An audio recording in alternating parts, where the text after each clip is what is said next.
EAGLES, Eagles.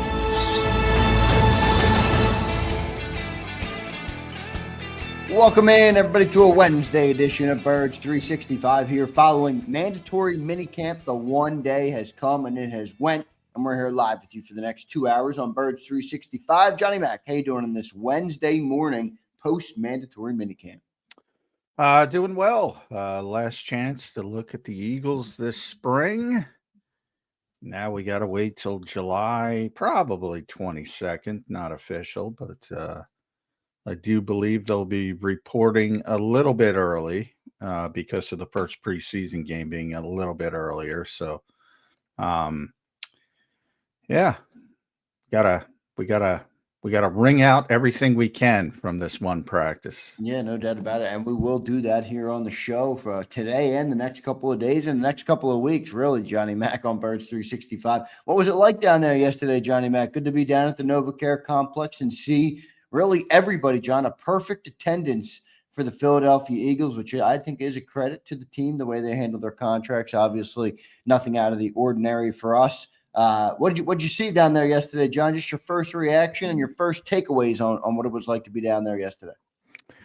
Yeah, good attendance. Typically, the Eagles do. I mean, good team. They've been a good team. Sustained success is the word, the term they're using, and they've really had that before winning the Super Bowl throughout the Nick Sirianni era. So, generally, when you have good teams, for the most part, you have happy players, and that's the case. And I think it's evident by now the Eagles do business the right way. So they very few. Occasionally, there's nothing you can do. Hassan Reddick, if you go back, and this year with Dallas Goedert, and you're able to work it out before mandatory minicamp. So there's always little things that you can't avoid because of the nature of the business. But when you compare it to what's going on around the NFL, you probably saw all the stories with Trey Hendrickson, TJ Watt, and guys not showing up for mandatory minicamp. How about in the division, John? Terry McLaurin in Washington. Yeah. So it happens everywhere, and the Eagles are better at that than most. I think it's fair to say. Yep, no doubt about it. So everybody showed up yesterday. Not everybody was able to practice, which is fine, but everybody was in the building, which is a good thing. Zach Bond didn't practice. He had some soreness. A couple other guys didn't practice. But, John, just your first takeaways from on the field. We'll kind of run through the things as quickly as we can. We do have Mike Gill coming up, and we have Brandon Lee Goutman coming up. So two great guests for you. BLG was in the building as well yesterday, so we'll get his takeaways. A lot of Kelee Ringo talk. Johnny Mac, bring me on the field, man. What did you see from the guys on the field in the practice that you were able to watch? Yeah, Kelee was impressive, and I think that's a strong sort of finish for him. So he'll probably come into training camp with that being his job to lose. I think that's fair to say, and I think the Eagles are probably more comfortable with Adoree Jackson than people realize, as should have the insurance policy. So, I know there's going to be a lot of Jair Alexander talk until he makes his decision. I don't think the Eagles are going to be involved in that type of situation. I think they're pretty confident.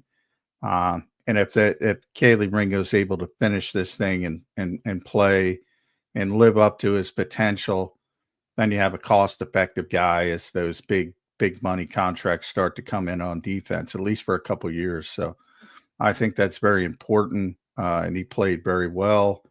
Jalyx as well, I think, had a big day, comparatively speaking. It was funny.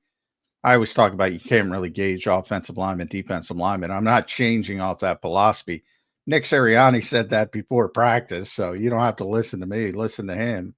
And he caught himself as well, and he said, well, we really evaluate these guys. But you can see what you can see is the athleticism.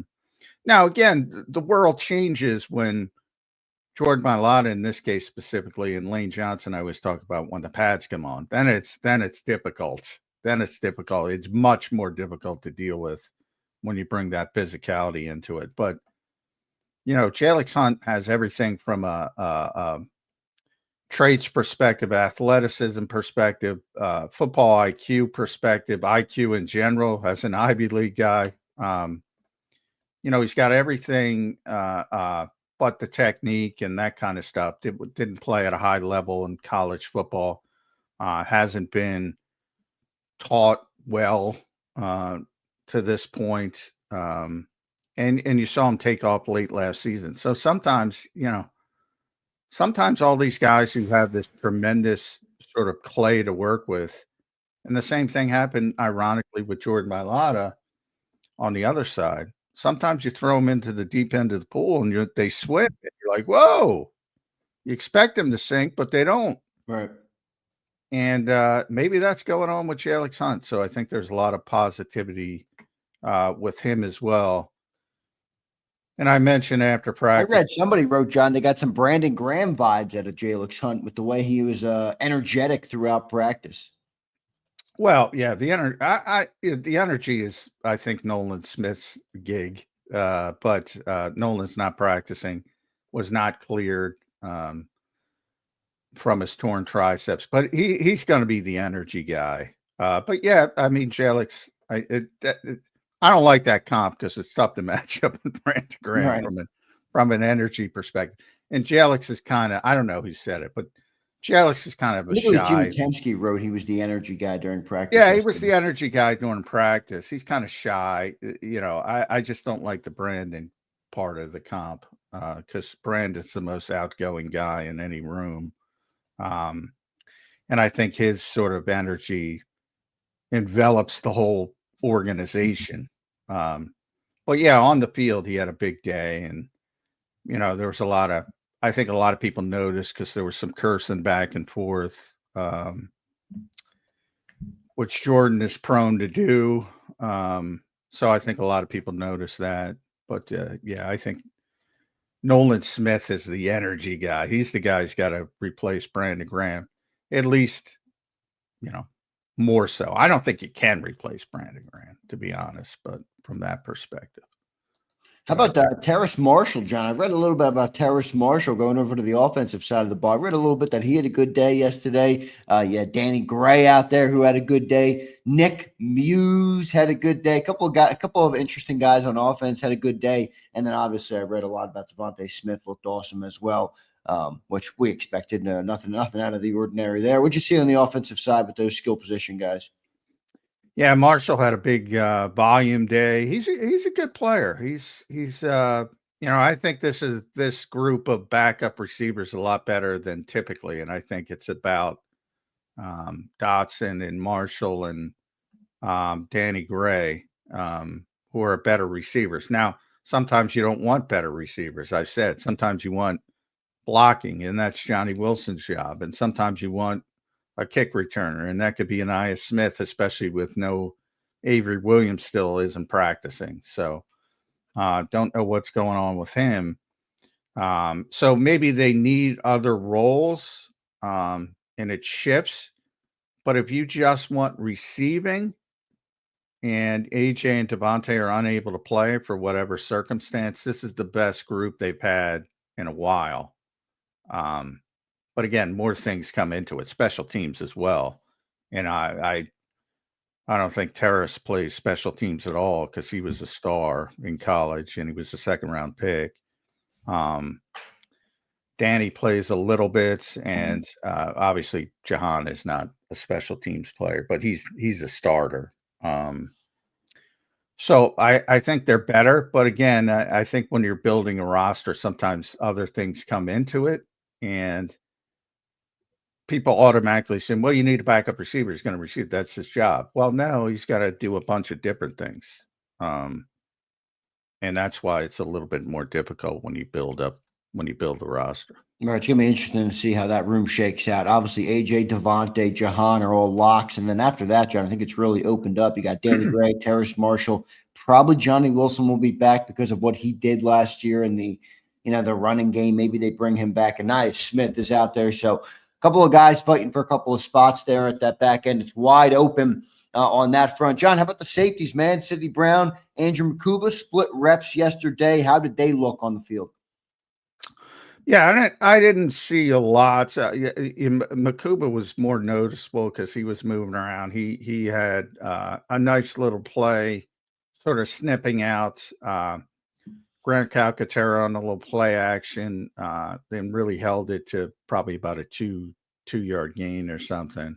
So you could see his processing, his football IQ on that.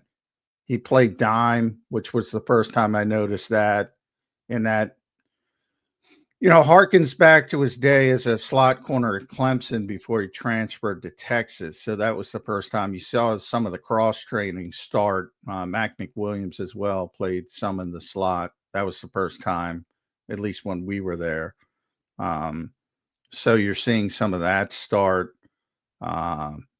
And he also got caught for holding at some point. So, some good, some bad, but you notice him when he's out there.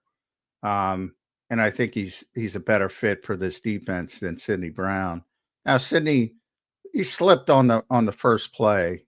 And then I didn't really see anything bad. But there were a couple blown coverages, and you sort of don't know.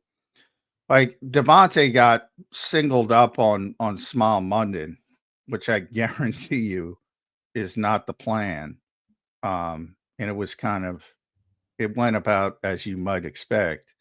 And one of the safeties had to be responsible for that, but you kind of don't know which. Right. And then the same thing happened with the backups. It was Lance Dixon, and who's a linebacker, for those who don't know, getting basically singled up on Anaya Smith, and that went as you might have expected for a big play as well. So, and that but that was more of the backup safety. So, but I didn't notice anything terrible from Sidney. Nothing great either. So, I would say just a steady day for Sidney. That's good. How about the cornerbacks, Johnny? Matt Cooper DeJean was out there. Kelee, Ringo, we already obviously talked about, but any rotational things there? Anything worth noting in that second part of the secondary? Kelee got the first rep. He had a good day. He was kind of feeling himself, I think, and he played very well. And he got more first team reps, so I think he'll enter training camp getting more first team reps. Marshall got Cooper at one point, which, when Cooper gets beat, you tend to notice. And he got him pretty good on a drag route across the middle. So, maybe more excitement for Marshall than negativity for Cooper, but that was a nice little play. And Quinyon was like Quinyon last year. Not a lot thrown his way. I don't know if that's by design. And there weren't a ton of first team reps for AJ and Devontae. Devontae probably had a few more than AJ, but there weren't a ton. Like I said, it was a big volume day for Terrace Marshall, and he made a bunch of plays. And Jalen, should start with the quarterback. I don't know.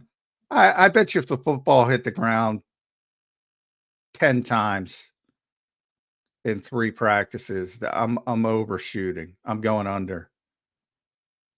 Is that a credit, or is that just the practice and the way they play in practice? Well, part of it's 7-on-7s is the majority of what you're doing. There were more team drills yesterday, but it is skewed towards the offense. But even when you have easily 90% completion percentages, that's good from the quarterback's perspective. Now a lot of it is underneath stuff, and they weren't pushing the football down the field a ton. So there's a lot of context to it, but he just looked very comfortable the entire spring, which is rare. You go back, and I was talking about this with a bunch of guys, and sometimes he's not the best practice player. And we've said that from the standpoint, one of the things you can't see is in practice, because they always blow the whistle, blow plays dead. You can't see his ability to extend plays in practice, right, and make something out of nothing. So, and he would often earlier in his career get frustrated by that and say, why are you blowing the whistle? And the rep is dead. So he hasn't always been the best practice player, and he looked like a good practice player this spring, which I think is a big positive. And then, that carried over to Tanner McKee for the most part. I think he took a little step back. I think the backup defensive backs were a little bit better yesterday. Eli Ricks had a pass breakup. There were about 3-4 pass breakups. AJ Woods had one. But it was mainly Tanner McKee. And then also I should mention Kyle McCord, because that dude looked great. Now it's third team reps, but man, he processes quickly, which is rare for young Yeah, it's great. quarterbacks. It's great to hear, man. A lot of hype on Kyle McCord. And all the Tanner McKee truthers, John, might have to go up into their shell if another year goes by. Well, McKee. overall, he's had a very good spring as well. I mean, all the quarterbacks have, with the exception of Dorian Thompson-Robinson, and even he was better yesterday.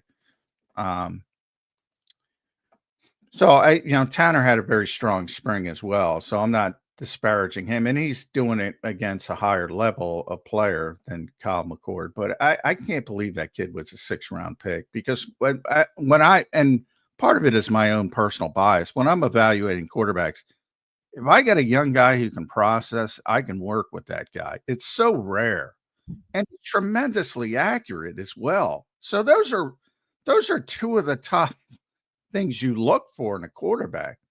Now, he doesn't have a ton of movement skills. He's not going to do a ton of off schedule stuff. But I think he's going to be a long-term backup in this league. And it wouldn't surprise me if he developed into a starter down the road. Now, you have to play a certain way. You have to play a more traditional NFL offense. You can't, you don't have the crutch of off schedule stuff that Jalen Hurts gives you. But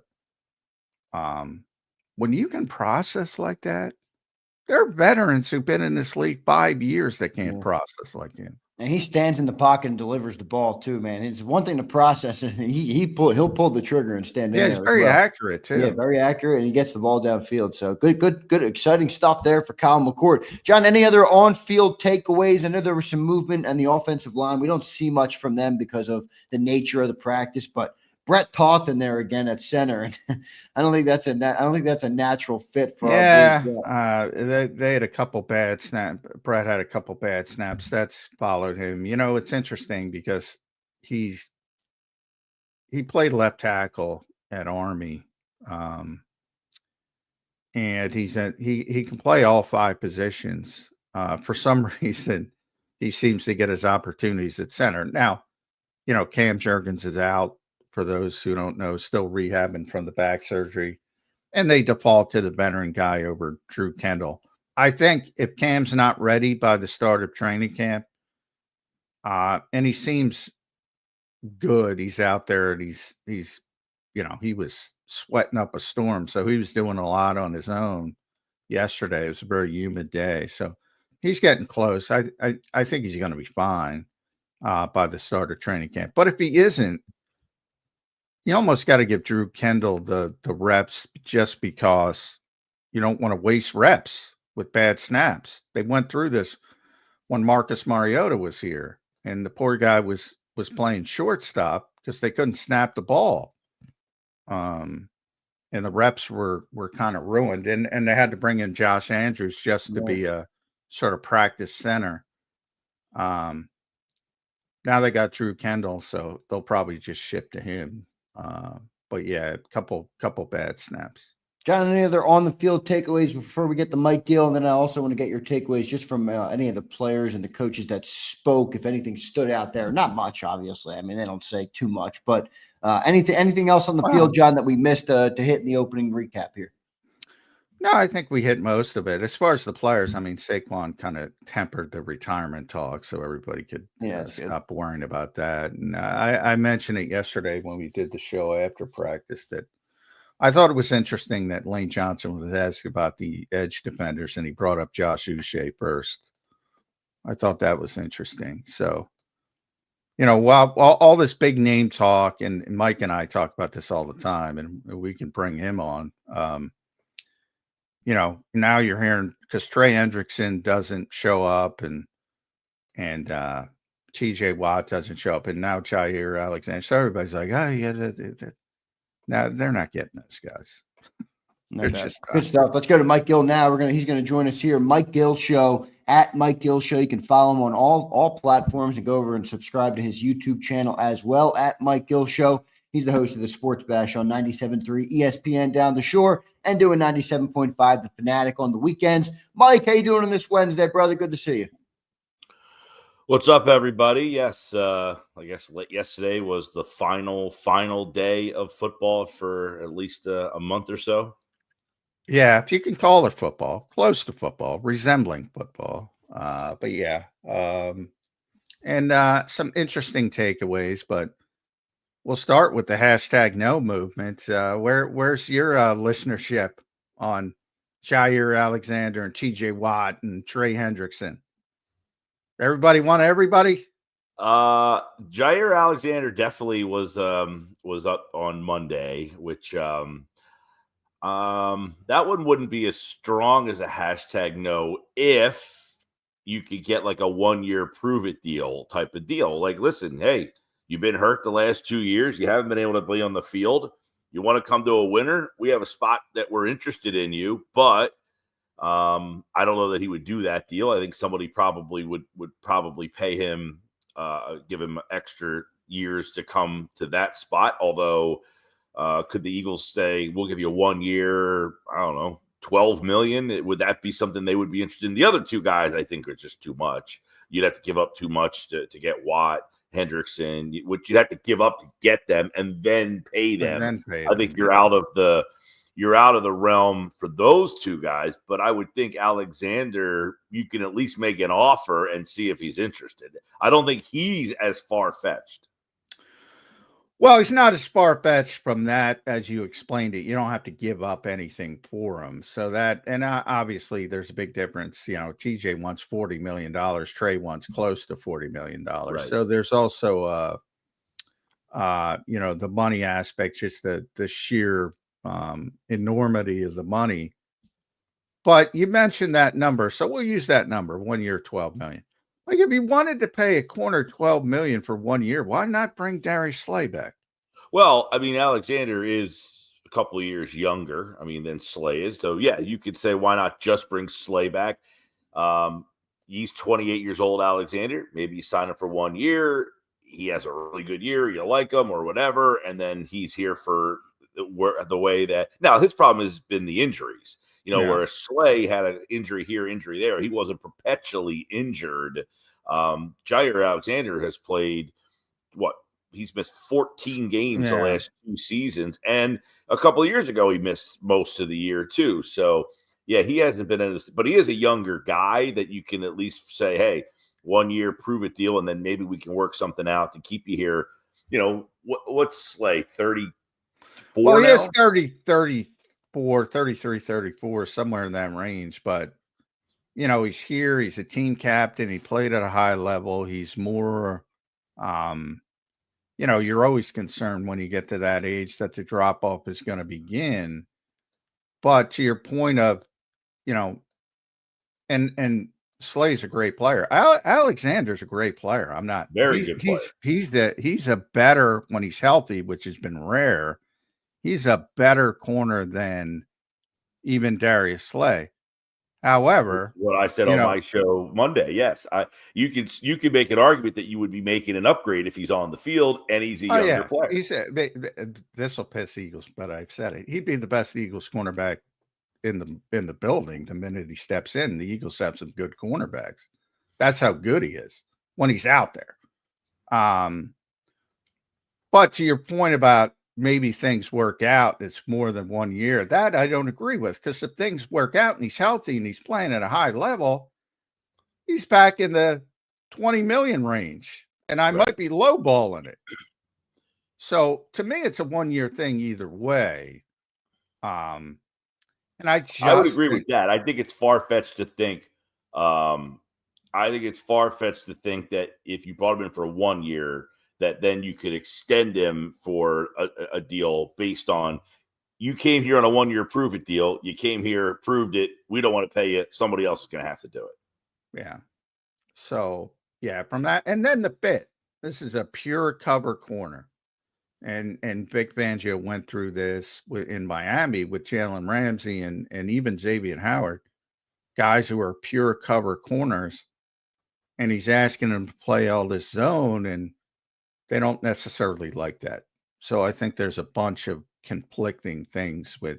Plus, I think at the end of the day, I think he's going to get a decent money. I think he's going to get 14, 15 million bucks because he's good. Right. I agree with that. You were just asking #no. He would be one that I wouldn't think would be a flat out no. Like the other ones, I think is kind of far fetched to think you're going to make a trade of that magnitude at this stage with the draft. Or like that's the kind of deal you probably make on draft night where you give up draft capital. I mean, you could say, well, you give a pickup next year, but that's down the road. Some of these teams, if they're doing something, they want some instant like gratification for the return. If they're losing a player of that magnitude at this stage of the offseason, something that can help their team in season. So that's why I think the other two are just not feasible. Whereas Alexander, I think you can at least make the call, say, hey, we won the Super Bowl. Would you like to join us? We got a 1-year deal waiting for you. They've had guys take that deal before, maybe not on his level, but he also has to understand, hey, I haven't played a lot the last couple of years. And you know what? I kind of feel I got it stuck to me by the Packers. I wouldn't mind playing them one game this year. And they are on the schedule. That's true. And it might go, I think he's going to land in the division because all three teams are looking for corners, and he get him. If he's got that angst against the Packers, which I don't know if he does, get to play him 2 times at least. Yeah, I tell you what, I know everybody wants to be a man cover corner, but I mean, look at the corners here who just left. Darius Slay got $10 million at 35 years old. Isaiah Rodgers got big money as a backup, and Cooper DeJean and Quinyon Mitchell both got a bunch of great publicity all year long. Now, that's a credit to the players too, but maybe Jair looks and says, boy, 1 year in Philly could maybe compete for a Super Bowl, playing that defense, and then I could sign a big deal at 29. I don't know. Maybe that's a thought process. And by the way, man, and maybe it's because he's available, but Kelee Ringo showed up yesterday. Like, if that guy's out there, Jair Alexander's not even coming out of the Eagles' mouth. And he's young, and he's gifted. And they've been so financially disciplined this entire offseason. Are they going to wake up on June 11th after Kelee Ringo has his best practice maybe ever and say, hey, we're going to go get Jair Alexander, and we're going to pay, even if he takes $10 million, which I think it's very rare for players to say, I want to go chase a Super Bowl and take $5 million less. But let's say he does. I just don't see it. I don't see Howie waking up and saying, you know what, screw it. Screw this financial discipline. Because Carter's still coming. Nolan's still coming. Well, if you're only paying them for 1 year, you have been fiscally responsible enough to potentially fit the player in for 1 year. Oh, well, they could fit anybody they want. They could fit Trey Hendrickson in it if they wanted. Right, but you're mentioning that Carter's still coming and these other. If you brought Jair Alexander in for 1 year, it wouldn't affect having to sign those guys. Yeah, it would, because it's about cash, and all of that cash is going to True, Jair. if you're dishing out $12 million in cash, then yes, you might say, hey, I just handed you $12 million. Yeah, that's what I mean. So gotcha. It's all, in fact, it's all. Now you can, from a cap perspective, you could put on the 4 avoidable years and it doesn't, but from a cash perspective, whatever he gets, he's getting this year. And that's what the Eagles have been focused on, trying to create cash for what's coming. So it is about more than 1 year, even though he's only going to be here for 1 year. But they can fit anybody if they want. Feels like to me that this better option is just going with Kelee Ringo. I mean, if he's playing well yeah. and he's under contract, I mean, that seems to me like the better option there. Now, maybe one of the other positions makes sense. The edge rusher room is obviously still thin, but I don't think paying that much money makes sense for this football team. Not the way they've acted this offseason. It would be totally shifting gears. Now, they did it a little bit in-house with Dallas Goedert, but Dallas Goedert's here. He has been here. They know the player. He's been a big part of their success, and they did get him to take $4 million less. We'll see how that works out, but yeah, they've been very disciplined. 12 guys, Mike, they signed. Not one got more than 1 year. Not one got more than $3.5 million. It's the way they do it, man. Yeah.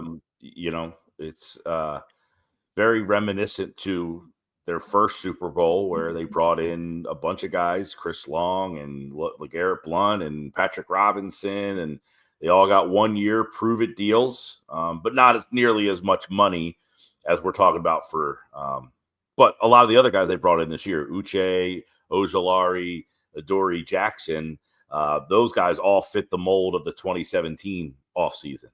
Yeah. All right, Zander brought up edge rusher, so we'll shift to that. I'm starting to think this is another example of how he's zigging when everybody else is zagging. Because edge rushing, as we just brought up with TJ Watt and Trey Hendrickson, they both won $40 million. And Howie just went through Bryce Huff, who he gave significant money and had to pay $26 million for 300 snaps on one season. Is he zigging now and saying, you know what?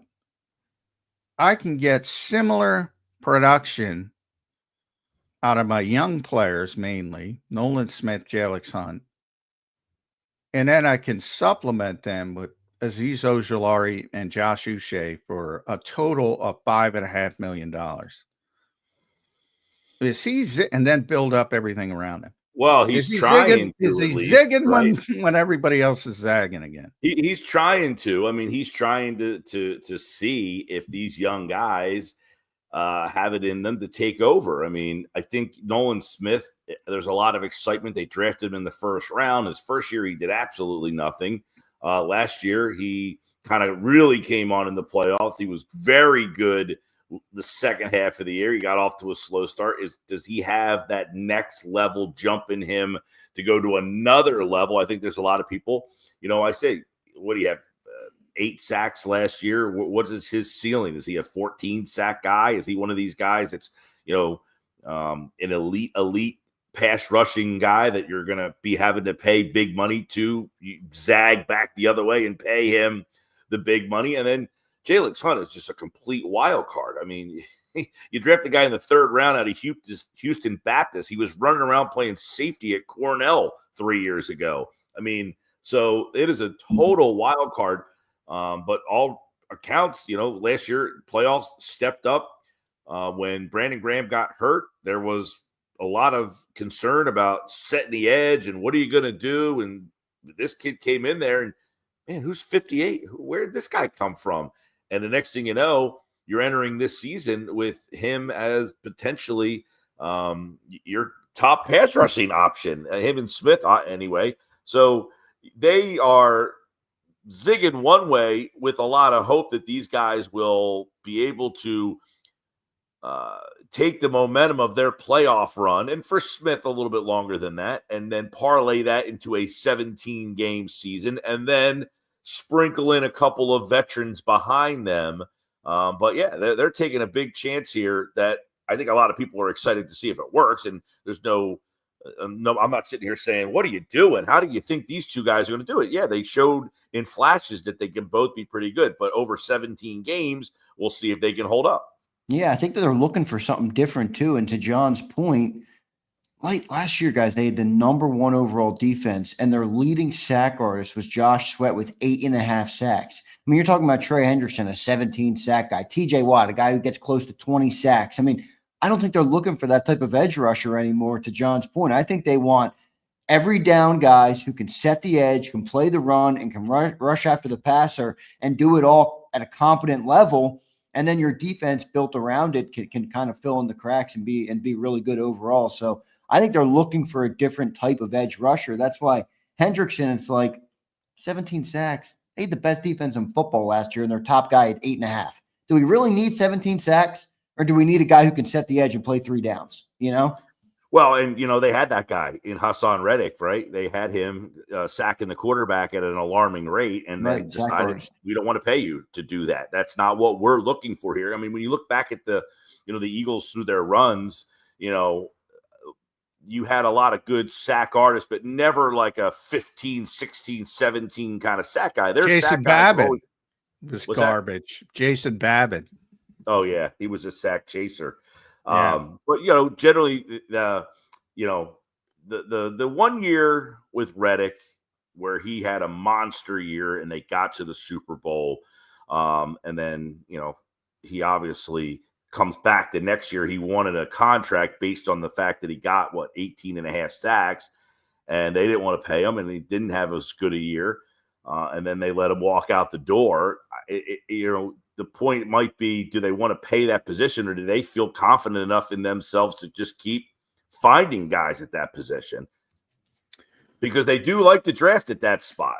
Yeah, and the question's going to get answered quick, though, guys, on Nolan Smith. Like, what is Nolan Smith going to get paid? You know what I mean? Because right now, John, you're right. They got 4 dudes, and they're combined $5.5 million. Well, that number is going to balloon real quick if you're going to pay Nolan Smith. I'm curious to see what they would end up doing there. I do think they'll pay him, but I'm curious to see how it Well, it goes is, because I think about it. Like TJ Watt's a first ballot Hall of Famer. I mean, just a phenomenal player. And I was thinking about it because I'm like, do I really want to pay that guy $40 million? I have a certain allotment. And this is I'm not, this is about the bit. And fans that don't like talking about the business, a lot of fans, the business end of the sport, but it exists. And I'm like, if I'm a GM putting together a team, I don't know if I want that. I definitely don't want it with Trey Hendrickson. We're a great player. I'm not disparaging him as a player. I'm not paying that guy $40 million. Same thing with Derek Carr at quarterback and Kirk Cousins at quarterback, who I think are 2 of the most underrated quarterbacks and get shit on. And they just had good, solid, above average starting quarterback careers. And I always said about both of those guys, they're probably better than your quarterback. If you're talking all 32 fan bases, they're always above water. They're always above average. But they have limitations. And you have to, because of the nature of the position, and the same thing with edge rusher. And these guys are great. I'm not comparing them to, in the case of TJ especially, he's one of the best pass rushers of his generation. Top of the market, top level, every way you look at it. But do you really want to pay those guys $40 million when they break? Then you're screwed. You're trying to build a football team. As Nick always says, greatest team sport there is. You can't win with a guy just getting 20 sacks and having a bad defense. That's what happened to the Bengals. Defense was awful last year. Trey Hendrickson was great, but the defense was awful. It's an interesting discussion. I don't know if I want to be in that business of paying an edge rusher $40 million, is what I'm saying. Yeah, I think you might be right, John. Well, the interesting thing is, you look at the teams that have been winning recently here. You've got the Chiefs with Chris Jones, an interior guy. You've got the Rams with Aaron Donald, an interior guy. You've got the Eagles with Jalen Carter, an interior guy. You talk about zigging and zagging. The league might be saying, hey, getting that push from up the middle might be more important, and going the cheaper route on the edge and finding some guys who can, get a little burst. The Eagles have kind of had a good plan of having a bunch of guys who can get to the quarterback. 8 sacks from him, 8 from this guy, 4 from you. That's kind of, and then Carter getting the push up the middle, not going to rack up a lot of sacks from that position generally. But if you can get 6 to 8 in the middle, much like Fletcher Cox used to get a bunch from up the middle there, And the Eagles didn't have big sack artists around.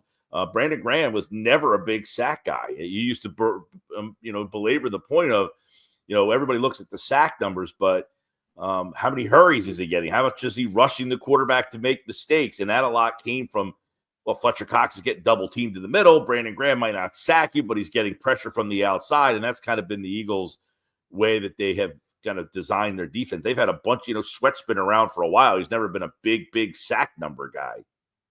Yeah. Well, it is interesting. Offensively, Mike, I think it was a really sharp spring by Jalen Hurts. I think that's a positive.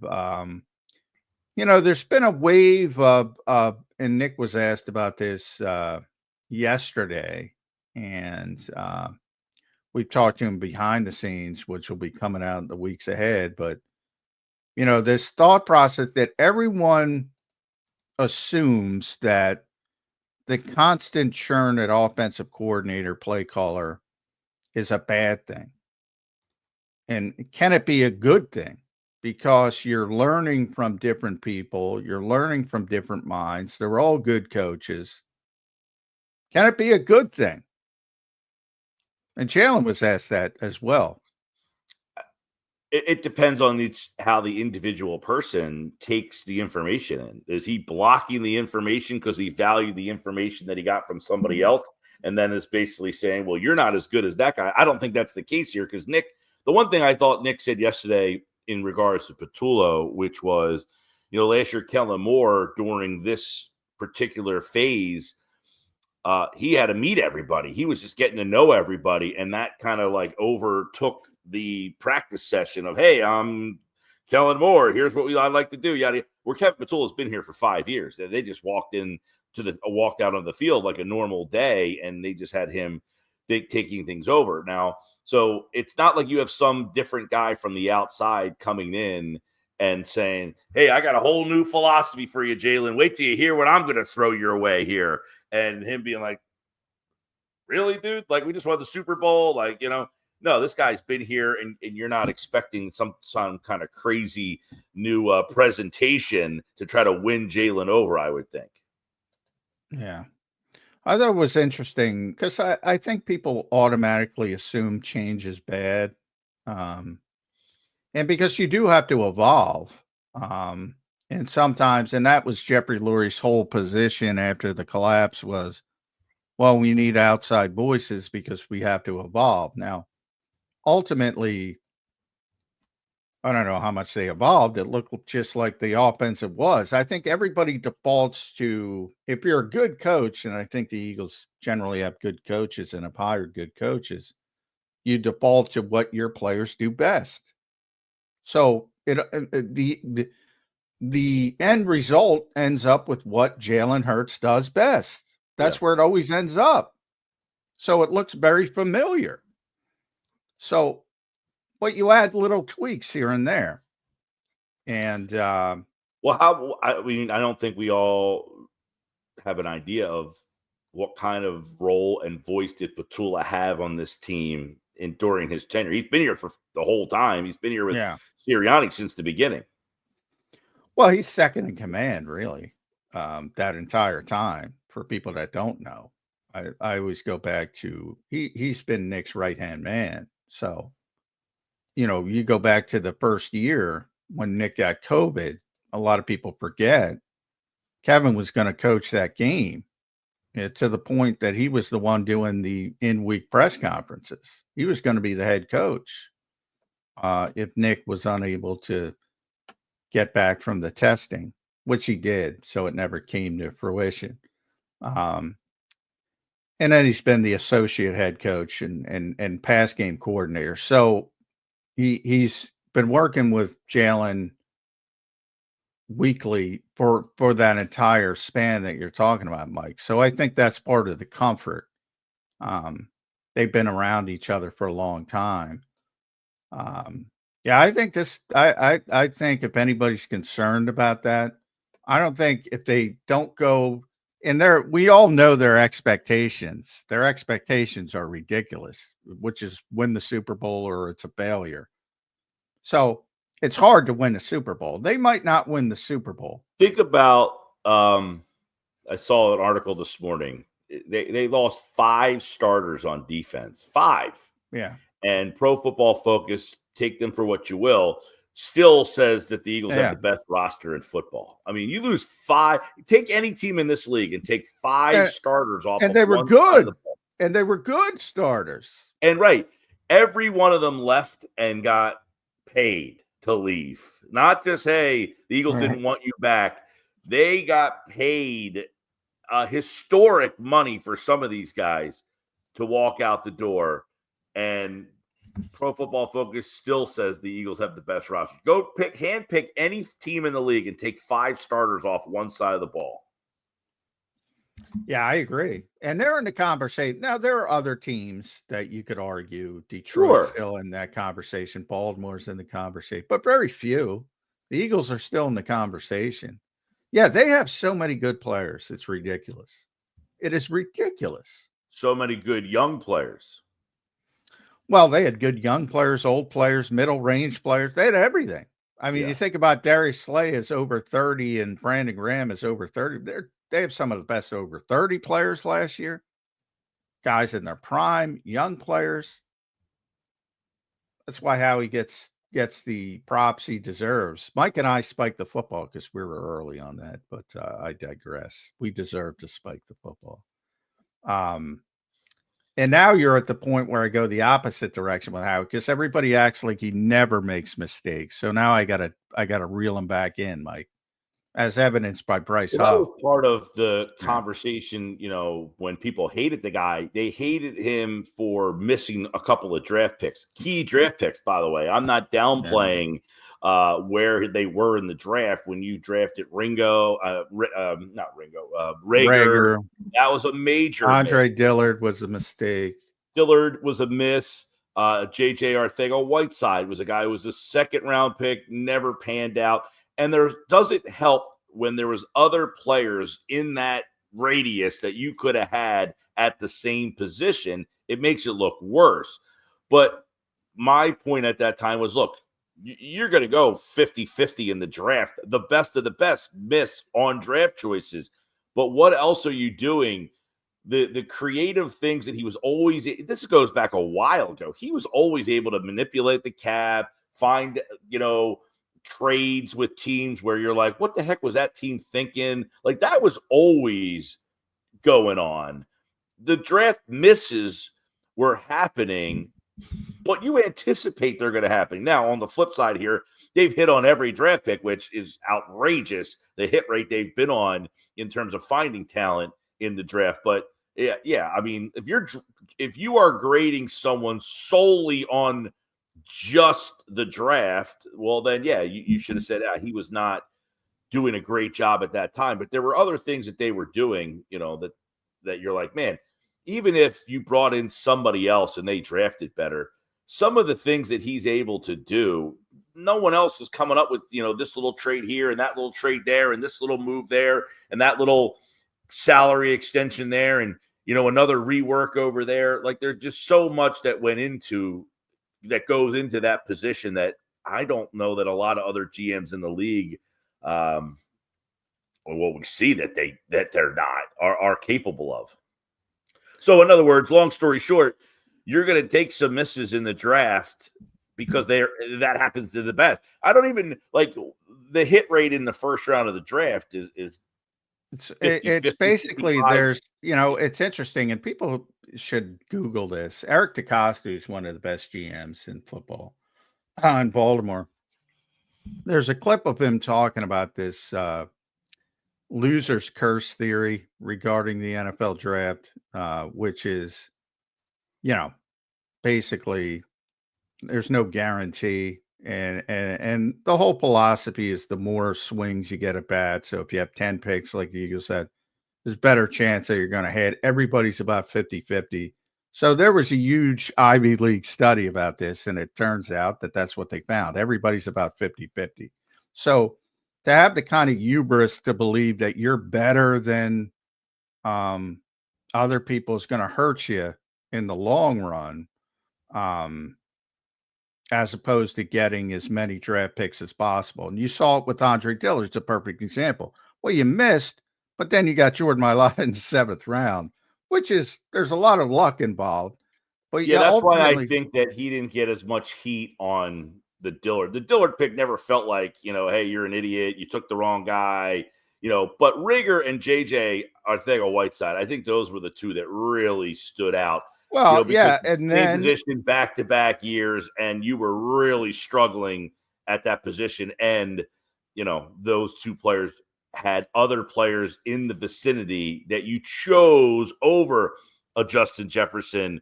The DK Metcalf thing is murky because he had a medical red flag that the Eagles, couldn't take and him. that's the thing. There's a lot of context. Like the Eagles medical staff took DK Metcalf out of their hands. They could not take him until day 3. That was their belief. And obviously it has worked out for Seattle. Now it'll probably work out for Pittsburgh. But a lot when you're like, well, they should have taken DK Met. Well, their medical people said they shouldn't. So it's not really a conversation. But and it's called The Loser's Curse, and it's by Cade Massey and Richard Thaler. And, it basically opines that the most logical approach is to have more draft picks to increase the chances of landing good players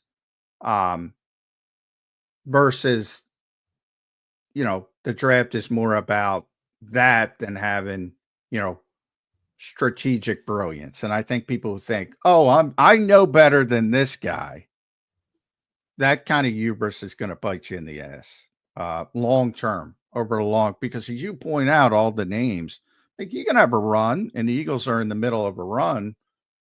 And to me, the best thing about Howie's the pivots. He screwed up as you mentioned, 2 straight years, big time picks, receivers. Then it ultimately trades for A.J. Brown. He drafted Devontae Smith before that. Trades for A.J. Brown. Yeah, but there's some people that there are some fans. This is an oddity about a certain pocket of fans who are so fixated on draft success that, well, if you would have hit in the draft, you wouldn't have had a trade for A.J. Brown. Like, you don't get credit for the Brown trade because of the mistakes you made that forced you to go get Brown. You know what I mean? But I would argue those people, and they exist. I'm not saying that. You're 100% Mike. Right, Mike. But they're not actually studying the results of the draft, because if they were, they would see that the draft's basically a 50-50 proposition. Well, right. Well, and it is I talk about all the time. Fans default in baseball, basketball, especially football, to blaming the coach or the manager because they know they are not good enough to actually play, but feel that if they manage the Phillies, that they would do a better job than Rob Thompson. Or if they were coaching instead of Doc Rivers, that they, in fact, could do a better job than Doc Rivers. And in football, maybe they don't think they could coach the game better. There's a lot of intricacies in coaching. But because they play fantasy football, they believe that if they were the one scouting, that they, in fact, could do a better job than some of the guys that are in there, even with the statistics that you are saying is 50-50.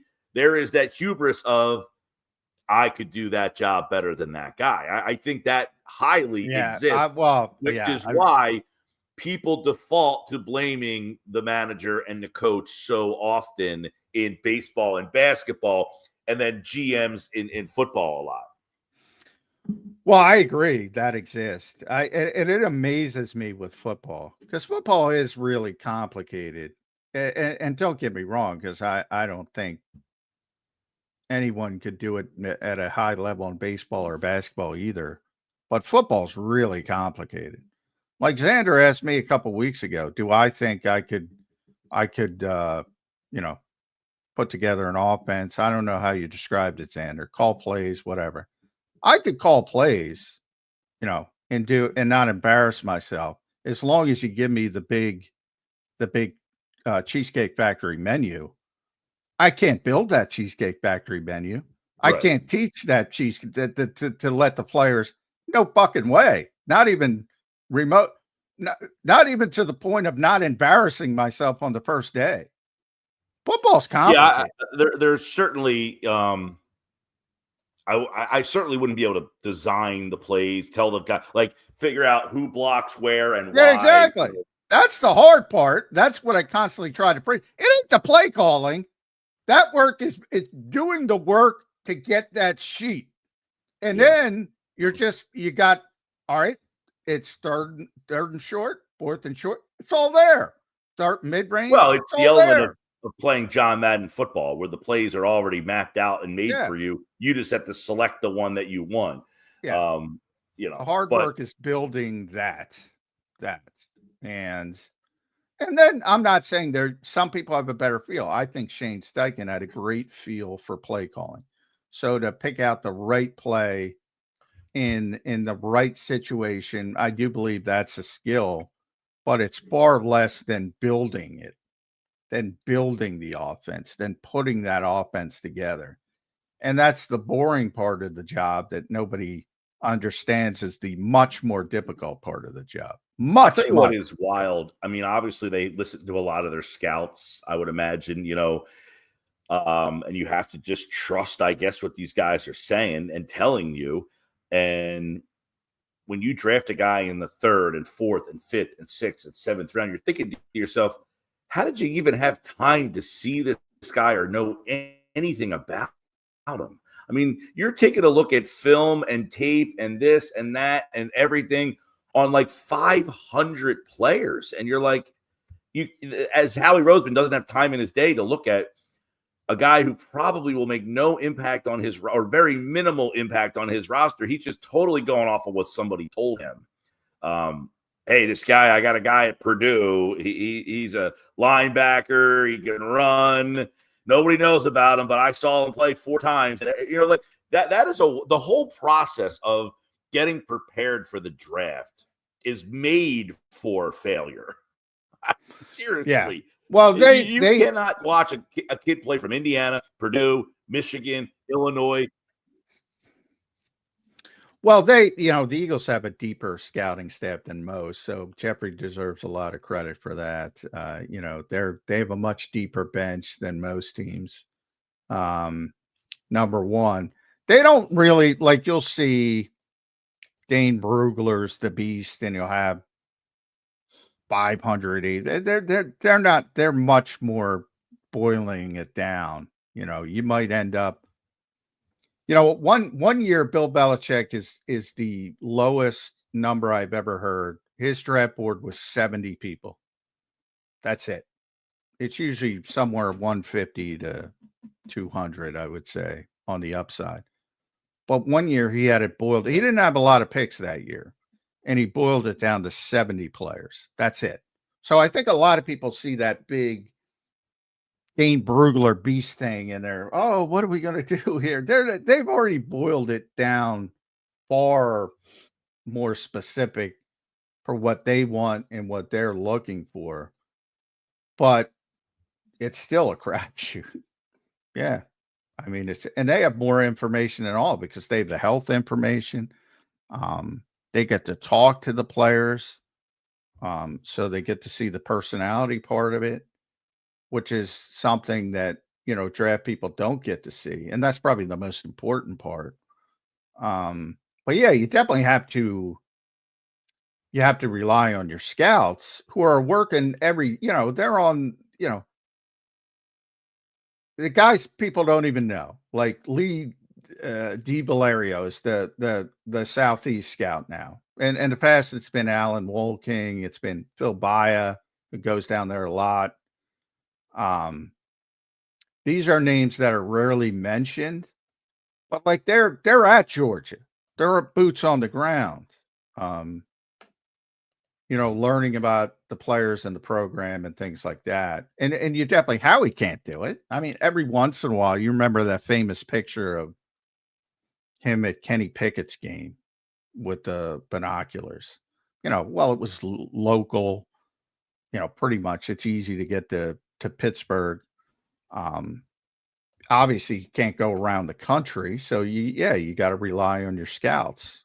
And they've done a good job. And that's why they have significant attrition almost every year, because people try to steal from the Eagle scouting staff and generally do. But yeah, you got to trust those guys because they're the ones on the ground. So blame them. Yeah. Mike, nobody knows who they are. Go ahead, John. Nobody knows who they are for the most part. Some people do. Some people don't. Yeah, there is a line of thinking that those guys deserve more credit in Philly. Mike, any other final takeaways, brother, on the mandatory mini camp? Only one day, Mike. What's up with that? I'm like, I can't call this a camp. It's a mini day is what it is. Yeah, it was. I'll tell you, my takeaway is the Eagles won the Super Bowl. And essentially, Nick Sirianni spoke, I think it was for 12 minutes yesterday, and there really wasn't much to ask him. I mean, it seems like part of that is he doesn't answer. Come on, Nick. Cincinnati's, trying to figure out what to do with their star defensive end. Pittsburgh's trying to figure out what to do with their star defensive end. They got a new quarterback in there all this. I mean, it seems like there's just chaos happening all over the place. And here is a team that won the Super Bowl, and it's just kind of flying under the radar on a, they're just taking their one day that they have to be here and go back and hang out in Sea Isle the rest of the summer, everybody. We'll talk to you in July.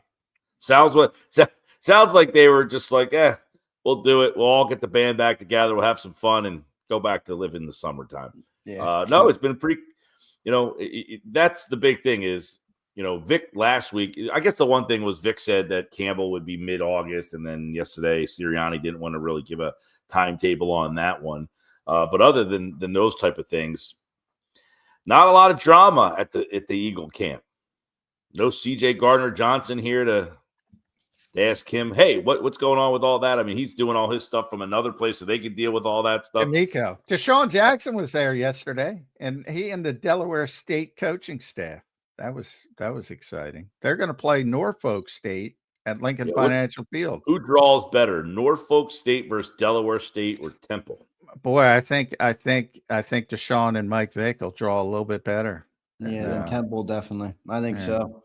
Yeah, I think unless Temple's got a big opponent. Like 1 year Penn State came in, 1 year Notre Dame came in. They had big crowds. Those days are over. Yeah, unless that happens. Although I do like Casey, coming in as the coach here. I think Keeler is a good recruiter, good, great at Delaware, man. He was great at Delaware. Where'd he go? Yeah, I mean, he knows the area well, that kind of stuff. They brought in some coaches that didn't have a lot of time. I mean, they just seemed like they were just taking random shots at guys who didn't have a lot of ties to, I mean, not that Temple has got this rich football history, but it'd be pretty beneficial to try to at least recruit New Jersey and the area and get those kids to go there. The college football landscape's a disaster right now. Oh my God, it's awful. He was at Sam Houston State. That's where he went after Delaware. Yeah, that's where Tristan McCullum went.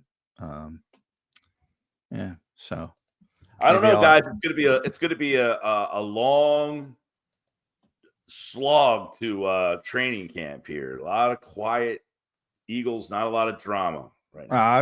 You get all the speculation stuff. That's why I'm hoping that get the list season ready. They're too good, Mike. We're not used to this, man. We're used to mayhem all off season normally, dude. Yeah.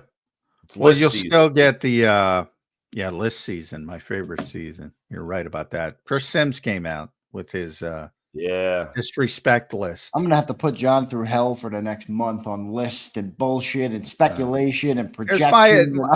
My advice, including my own list, which I don't do very often, unless I'm forced to do it. If you don't like somebody's list, just go to the next list. Who cares? It's one person's opinion. Yeah, I know. Like Chris Sims has Jalen Hurts 10th. He actually moved him down from 9. He moved him down. Yeah, he moved him down. Yeah, I defended Chris Sims because I think the guys that he put in front of him, I said weren't egregious. I mean, Matthew Stafford's a pretty good quarterback, won a Super Bowl. C.J. Stroud, I probably would take Hurts over Stroud, but If you're just going off of talent, maybe. I don't know. The other guy, Baker, Herbert, and Jaden. Yeah, Justin Herbert. Not egregious. No. I PFF had him number 12 last year. I think people forget because it ended so well. It wasn't his best season. It wasn't even close. 2022 is by far his best season. By far. He was legitimately the runner-up to the MVP, deservedly. He was phenomenal that year. So I think people get caught up in the recency bias, and then you win the Super Bowl, and it's all, last year was his best year. Jalen would be the first to tell you last year wasn't his best year. So yeah, he's always a tough one. Yeah. He's tough on himself. Yeah. Well, no, I'm just saying to evaluate. I mean, he wins the Super Bowl. Shouldn't that mean that not necessarily. Just because you won the Super Bowl doesn't mean you're the best. Yeah. Yeah. Be easy to pick the winner of the Super Bowl, or we're just the best quarterback. A fun preview of the next 5 weeks. So here we go. Looking forward to it. Mike, thank you for joining us today, thanks, brother. bud. We appreciate it, man. Make sure you guys follow him at Mike Gill Show and go and subscribe to his YouTube channel 2 to 6 every day on the 97.3 ESPN down the short and weekends on 97.5 The Fanatic. Mike, thank you, brother. We'll talk to you again next week. Thank you, man. All right, see you. Thanks, bud. Joining us here on Birds 365. Great stuff there. Great segment from Mike Gill. Good takeaways from practice and a good breakdown. Good football conversation you guys were having there between John and Mike. Great stuff there. We'll get to our commercial break. And then we have Brandon Lee Gouton coming up in about 10 minutes. John, BLG was down at practice yesterday too. So good takeaways from Mike. And now BLG coming up as well. So he got to watch the practice as well. So a good show here today on a Wednesday, Johnny Mac. Yeah, we'll get into more of those esoteric topics. Maybe I shouldn't say that but we'll talk about everything. You can say that. That makes sense. Esoteric is a good word for those topics. Yeah. Well, list season, as we said. And, I'm sure everybody will be talking about Jair until he signs with somebody else. I'm sure everybody will cross their fingers for bigger name fish at edge rusher until they work things out. Yeah. Good stuff. Johnny Mac, let's get to our commercial break. Appreciate everybody being here. We've got a big crowd in here today. As always, we appreciate all of you guys. Hit that like button for us. I don't know what we're at on the likes, but let's try and get that up to 100, 150 at least today during the live show. We appreciate all of our great viewers. Comment down below in the live chat. We'll take some comments on later on in the show today, especially any super chats if they come. All right, we appreciate each and every one of you. We'll be right back in 3 minutes on Birds 365. Welcome to the Jet Setters and the High Rollers, to the Shot Takers and the Tastemakers. Welcome to the Viewfinders, the Thrill Seekers, and the Night Owls. Welcome to everything you could possibly want on one 5-mile island. Welcome to the Wildwoods. Book your stay today. The following is a real testimonial from the father of a young injured victim. I didn't think she was going to make it. Major Perry's daughter was the victim of a horrific accident caused by someone else's negligence. If you don't find the right counselor, law firm that you're looking for, you will get lost in the wilderness. Badly injured? Call the Fritz and Bianculli Law Firm at 215-458-2222 and find out why they say, "We got this." In our hometown, we all look out for each other. We go the extra mile to lend a helping hand. Thank you. We step up to keep our communities going strong.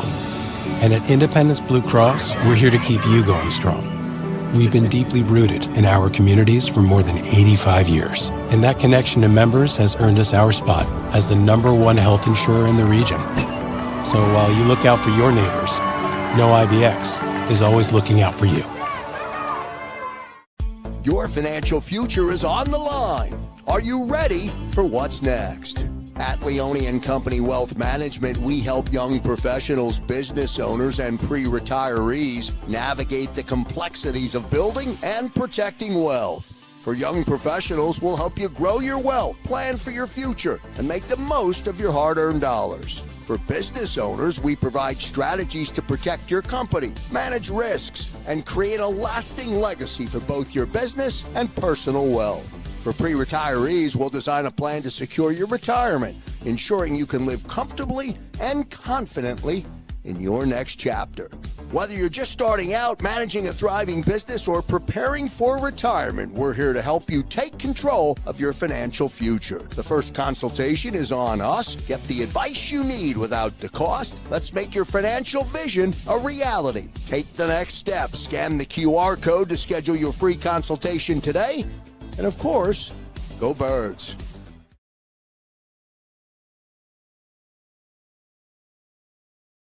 Welcome to the Jet Setters and the High Rollers, to the Thrill Seekers and the Night Owls. Welcome to everything you could possibly want on one 5-mile island.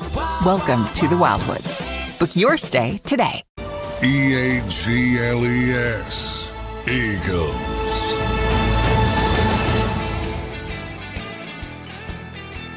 Welcome back in, everybody, to a Wednesday edition of Birds 365 here on JAKIB Sports. I'm your host, Zander Krause. That's my co-host, John McMullen. Give us follows on X at Zander Krause and at JF McMullen. Johnny Mac, moving through the offseason, man, and now officially on the other side of all the spring work.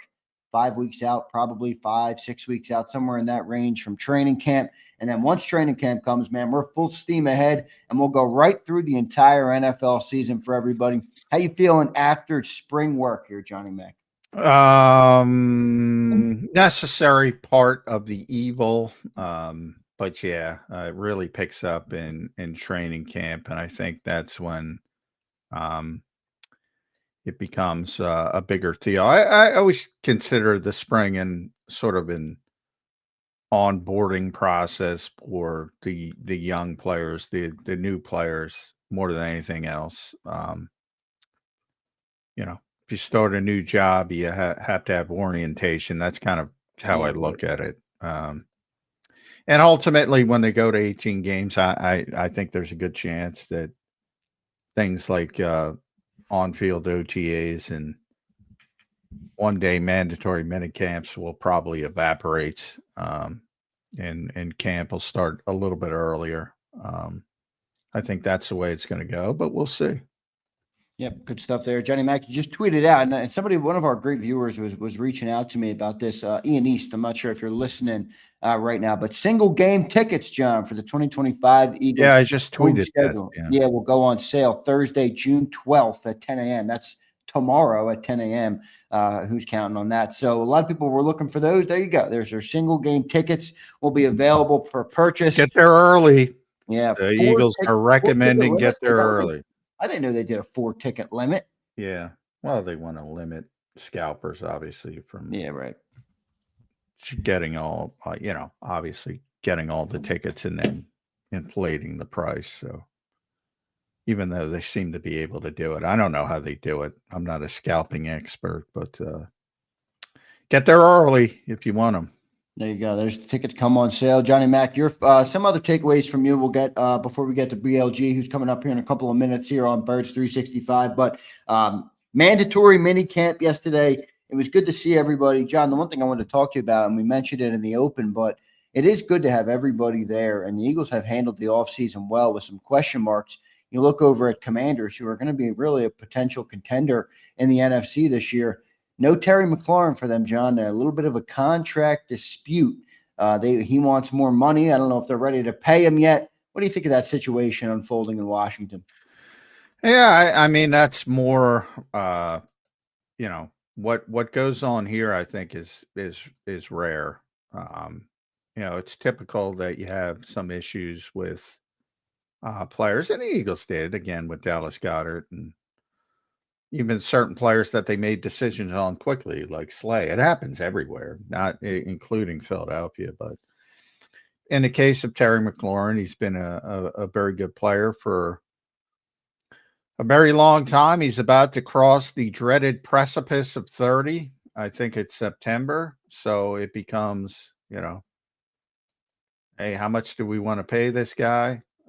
And from his perspective, it's like, I've done a lot for this team. with some pretty bad quarterback play for most of it. He's been amazingly consistent even before Jaden Daniels got there. Very good player, but I don't think he's a great player.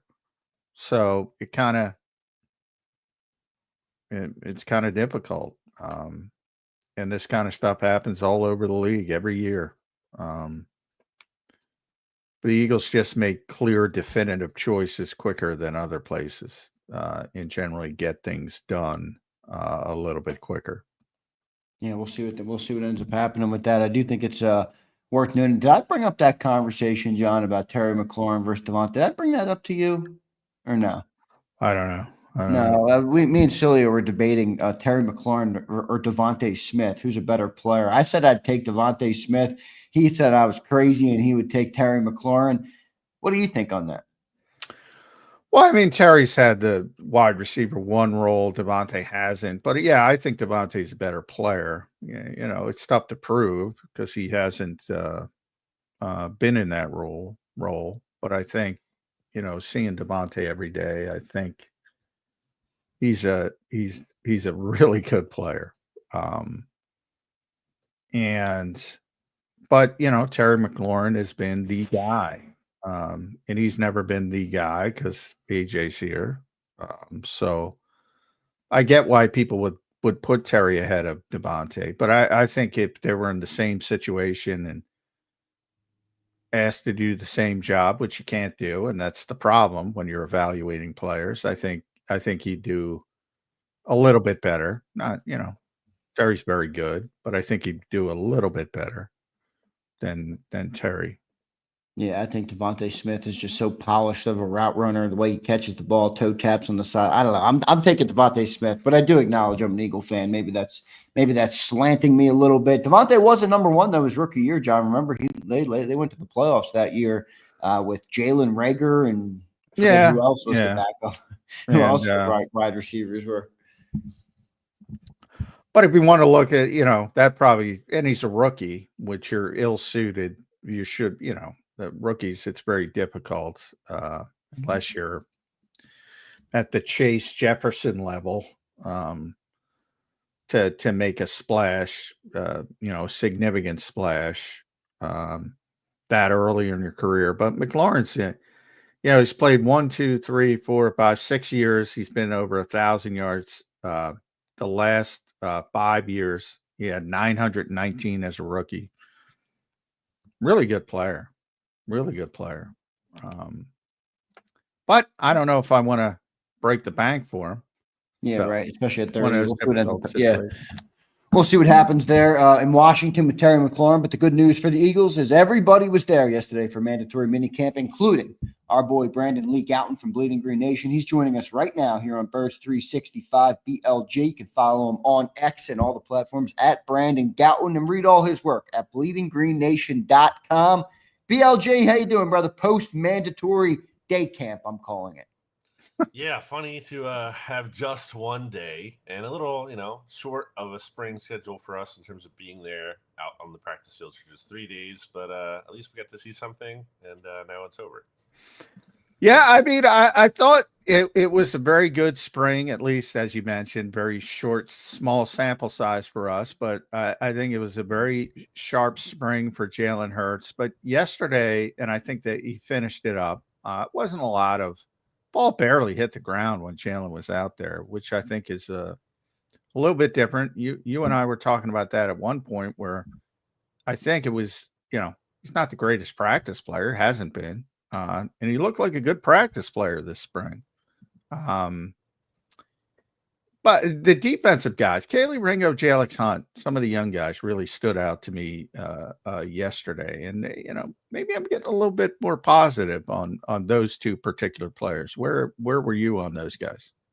Yeah, I'm high on Kelee. You know, I think we saw some flashes throughout practice and the preseason games last year, even dating back to his rookie year when he got to play there for a little bit. Like, I thought he looked good. And the thing with him has always been like he's extremely young. He was 20 when the Eagles drafted him. Youngest player in the NFL when he was drafted. Yeah, that's crazy. He's 22 right now, turns 23 in a couple weeks here. So, I'm expecting him to round into form here and ultimately win that job. Making plays on the ball has not really been an issue for him to me. So, I'm not shocked that he did that on Tuesday's practice, but still good to see nonetheless.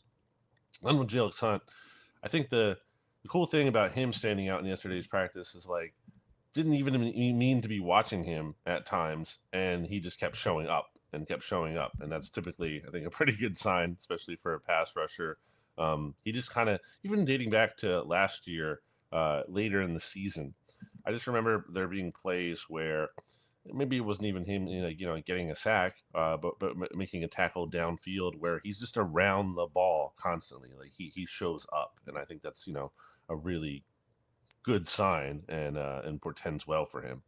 Yeah, it seems like he has all the intangibles needed too to kind of get to his potential. And then the other thing I love about him, BLJ, is I think his history, like playing safety at Cornell, I think that suits him so well for playing in a Vic Fangio style defense. He just knows more about the overall defense, and then it gives him the skill set to be able to do the different things that Vic wants him to do. I got high expectations for Jalyx Hunt, BLG. Maybe they're too high at this point, but they're growing rapidly the more I listen to you guys talk about him too. I mean, I think people should be excited. I think the personality is a big factor too. I think he brings juice both on the field and off the field to this team. And yeah, the background too, from a standpoint of he's just so new to the position and raw, Right. relatively speaking. You feel like there's untapped potential there with him as a 24-year-old. I mentioned Jalen, so I want your thoughts on Jalen, but I also have to mention Kyle McCord because damn, I realize it's 13 reps, but when you see a young and we've seen some young quarterbacks, BLG, down to Clayton Thorson and Carson Strong, who were just overmatched over the years. This guy processes, the ball comes out quickly. That's just so rare with a young quarterback. I'm very excited about Kyle McCord. I think he's going to be, now it's not going to be here. I'm not trying to create some kind of controversy, but I think he's going to ultimately be a very good backup quarterback. And I think there's a slight chance that he turns into a starting quarterback in this league simply because now you have to play a certain way. He's not going to give you off schedule stuff. Mm-hmm. But how many the ball comes out? It's amazing to me because it's so rare with young quarterbacks. I still talk about Justin Fields. Guy's got all the talent in the world. Mm-hmm. He processes with a sundial. Mm-hmm. And McCord, the ball's coming out on time. I love it. Yeah, the throw he had to Nick Muse there for a touchdown in the end zone. I mean, that's just like an eye-opening kind of a throw for a rookie to be making. Certainly a day 3 rookie who sticks it in there, no fear, has courage and conviction to make that kind of the pass to a guy, like Nick Muse, isn't like, I mean, maybe he's better than we all think, but, he's certainly a down the depth chart. I want to see him get some second team reps. I totally agree with you, John, but, not AJ Brown out there. So, no. like, it's really incredible for him to, I think, even attempt that kind of throw, to have the confidence to do that, a good sign. And yeah, if he develops, we'll see. Maybe trade Tanner McKee, not for this year, I would think, but next year, as he goes into a contract year next season. And then you can get something for him, even though the Eagles have like 50 billion draft picks already. And then, maybe you turn the quarterback 2 job over to Kyle McCord at that point. Yeah, it could be good. BLG, spring work is now done, brother. We got 5 or so weeks or somewhere in that range until training camp. There's 2 positions on the defense that I think are worth being somewhat concerned about, mildly concerned about. It's edge rusher and it's the secondary, wherever you want to go, either the corner spot or the safety spot. After consuming spring work, which one stood out to you as being more of a need, maybe a guy they need to add a guy to the room, or could be a bigger issue this year? Which one do you think is in a worse position going into training camp?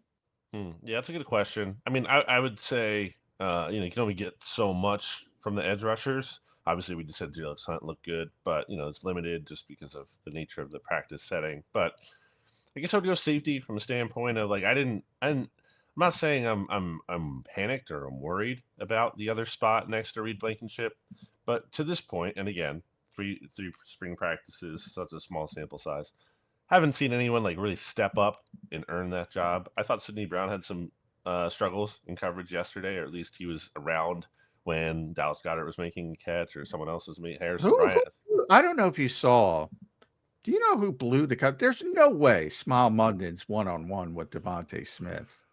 There's got to be a blown coverage there. I heard Bo Wolf say Andre Sam was in at that point and shaded over to that side of the field, so it might have been him. Andre Sam, who's gotten, by the way, speaking of safety, like Vic Fangio gave a shout out to Tristan McCollum last week, but I would say Andre Sam has taken more first team snaps with the defense. Yeah, he's gotten some. Everybody, Lewis Seen's gotten some. They're clearly rotating through everybody. Yeah. And I don't think any of those guys have like really like seized that. No one's like especially stood out so far. Yeah. Makuba, though, I'm impressed by that's the first time I saw him in a dime inside on a dime snap at one point, which is the first time I said. Maybe I missed it before, and that harkens back to his time in the slot at Clemson. So we're getting to see that cross training, I think, starting a little bit. Mac McWilliams was in the slot. That's the first time I saw that. So I think we're seeing some of that with the defensive backfield. But I just think Makuba is the type of safety Vic wants. Like, I would be very surprised if he's not the week one starter. Now, maybe he flails from there and they have to shift and go to probably Tristan McCollum because I think Vic's comfortable with him. But that's the way I see it going. Do you see at least the sentiment of trying to get Makuba ready? Yeah, I mean, it's, he's the guy that was drafted when Vic Fangio was part of the team, as opposed to Sidney Brown, who was not, and clearly didn't have Vic Fangio's trust last season and was behind both Tristan McCollum and Avonte Maddox, especially late in the year there when he had an opportunity to play more. So, yeah, I think Makuba still, to me, is the front runner for that job. But, there's so many things that could happen in terms of the other guys there. Maybe it's Andre Sam. I think less so likely to be Lewis Seen. Just didn't really see much out of him. And I think he got fewer first-team reps than those other guys. No, he was definitely last of the. Yeah. And then, if they sign someone at some point, if no one stands out, then I think, they look to the maybe Justin Simmons option if they have to. Obviously, there's context to it, but boy, Zach Bond sat out with general soreness yesterday. So it was Jeremiah Trotter Jr. and Small Munden as your first team linebackers. Now, Jahad Campbell's coming. Probably in August at some point. Nakobe Dean's going to be back probably in season. So, I mean, it's going to get better. But when you see Zach Bond sit out and you go, oof, and then Lance Dixon is your top backup at Dallas Gantz, do they need to add an Oren Burks type body to that position just in case? Yeah, it would have been nice if they could have kept actual Oren Burks. I know.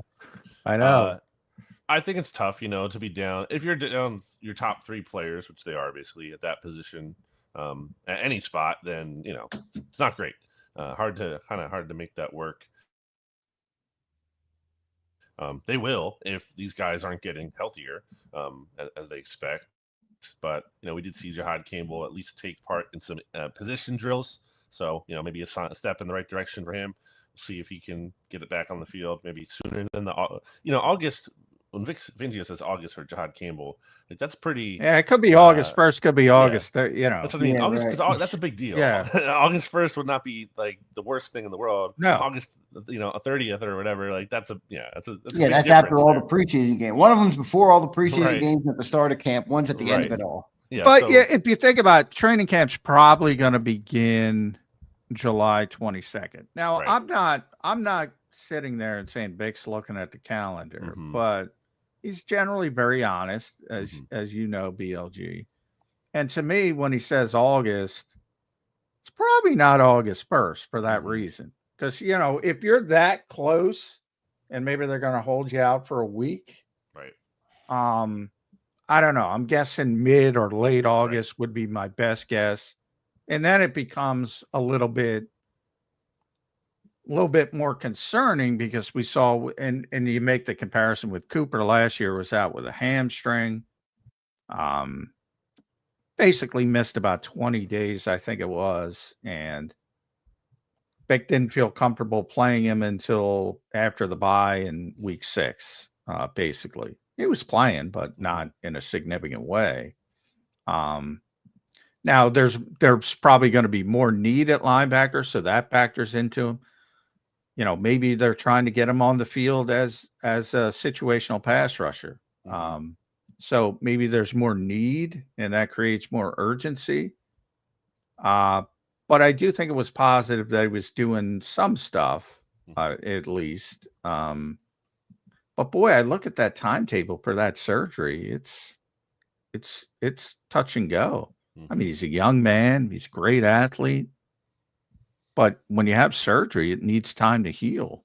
And the Eagles have generally been very stringent about that. Like Sidney Brown felt great last year. He kept saying, I feel great. I feel great. I feel great. But they held him out. Little bit concerned about him being available for week 1. Where are you on that scale? Yeah, I think that's fair to say with, I think he could be ready to play, but like you said, with the Cooper DeJean situation, just not sure Vic is ready to fully trust him at that point. And then the Kobe Dean, same thing. I think that's going to I think he's going to start the season on the PUP list. Yeah. And given the way that recovery goes for that injury and the fact, how they handled Sidney Brown last year. And that's a valuable tool to have, to use the PUP list to save a roster spot there for you a little bit and not rush the player. So, that's tough. If you have Zach Ball in there, at least you feel, okay, good. And I think it's encouraging to see Jeremiah Trotter Jr. kind of just be trusted to be that top guy. Like they haven't been rotating him like they are. Not at all, yeah. So that seems like, to me, it would be a good sign that they like him and want him out there. Yeah, it should be interesting. BLJ, what's your confidence level on Kelee Ringo? What did you see from him in the spring? And do you feel like he's going to be ready to take on that starting role this year? Yeah, I do feel like he's going to be ready. I do feel confident. He has the size, obviously, and the tools there. Just, has to prove it more of the experience. But I think he's going to be a good starting quarterback for this team. It's Eagles fans are spoiled with how well Quinton Mitchell and Cooper DeJean played as rookies. And I don't know that he's on that level. I don't know if he's like a Pro Bowl, All-Pro kind of player, but I do think he's a starter in the NFL. I think we've seen enough to feel good about making that projection here. And, maybe, I don't know if this is apples. I don't know if it's quite apples to apples, but maybe you can expect something of like what you saw from Isaiah Rodgers, last year, somewhere around there in terms of what he can be. Maybe more, but I'm thinking of setting a baseline, of a competent player who can make some plays on the ball and, be a good starter for this team. By the way, it is official. Eagles will report on July 22nd. So the first practice will be July 23rd. So is that they confirmed that now? Yeah, it was at the bottom of the ticket email. So tickets go on sale June 12th. I think they have an open practice in there too, right? Or a public practice put to the public August 10th, I think it is. Yep. Somebody texted me about it. Yeah. Training camp's official a little bit earlier as we all speculated because the first preseason game is a little bit earlier. So they just adjusted that. Edge defender. I want to talk about two things about edge defender. I ran it by Mike Gill earlier. I want to run it by you. Is Howie zigging when everybody's zagging again? I'm looking at Trey Hendrickson. I'm looking at TJ Watt. They both won $40 million. And, Howie's going with young guys and cost-effective guys. As he looked at that landscape and said, you know what? We could probably get similar production. Yeah, he went through the Bryce Huff thing. Didn't work out. He'll probably get more production than what. And Lane Johnson, the second part is when he was asked about the edge defenders, the first name out of his mouth, maybe it's just the first guy he thought of. Maybe I'm putting too much on it, but it was Uche. And Zach Bond mentioned Josh Uche yesterday as well. That's 2 all-pro endorsements in one day for Josh Uche, who I haven't talked a lot about. But should we start talking more about Josh Uche and his Howie zigging when everybody's zagging at edge defender? Yeah, well, especially noteworthy, I think, when Lane says it unprompted like that, or is the first guy that Lane mentions there. So definitely keep an eye on that one. I don't think we saw a lot out of him in the practices, but, again, small sample size of 3, and edge rushers can only do so much there. But, intrigued to see what he can do in the context too. Lane Johnson brings him up when he's asked about the edge rushers, and then Zach Bond asked him when he's brought about these players, a player like him last year, and in this situation where he's an opportunity to really kind of elevate his game in a way that no one expects. So those seem like good signs. We'll see.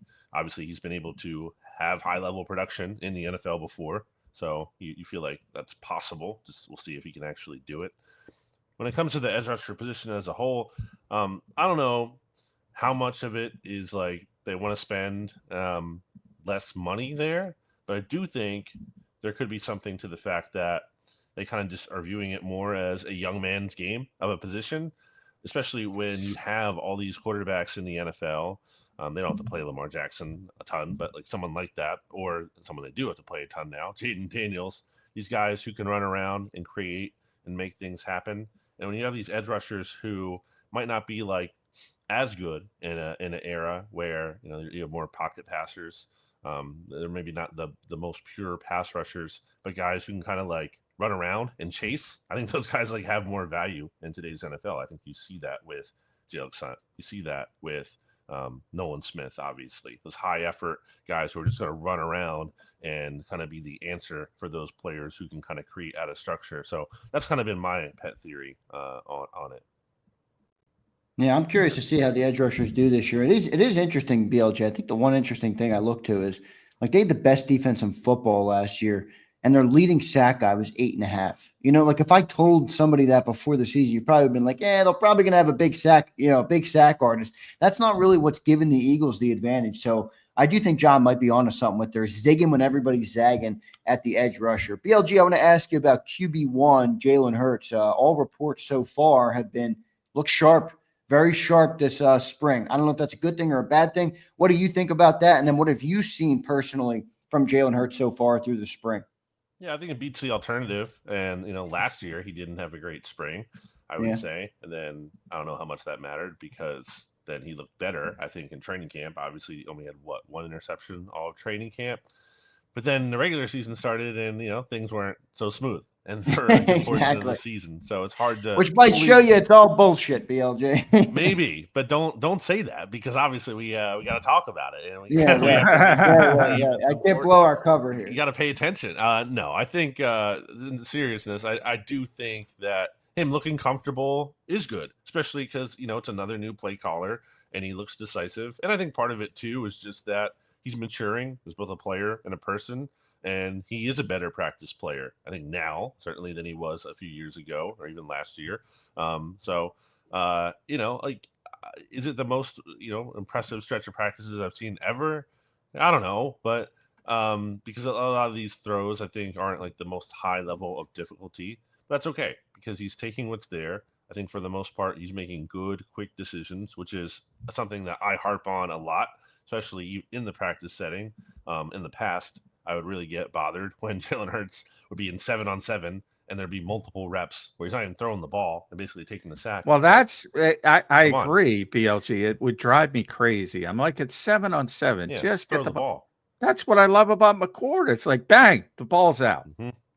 Yeah, which it did. It did frustrate me, and he hasn't been, But part of it is, so much of Jalen Hurts and his effectiveness is about extending plays, and you don't get that in practice because they're blowing everything dead. And you've seen it over the years. He'll get frustrated. He's like, "Why are you blowing this play dead?"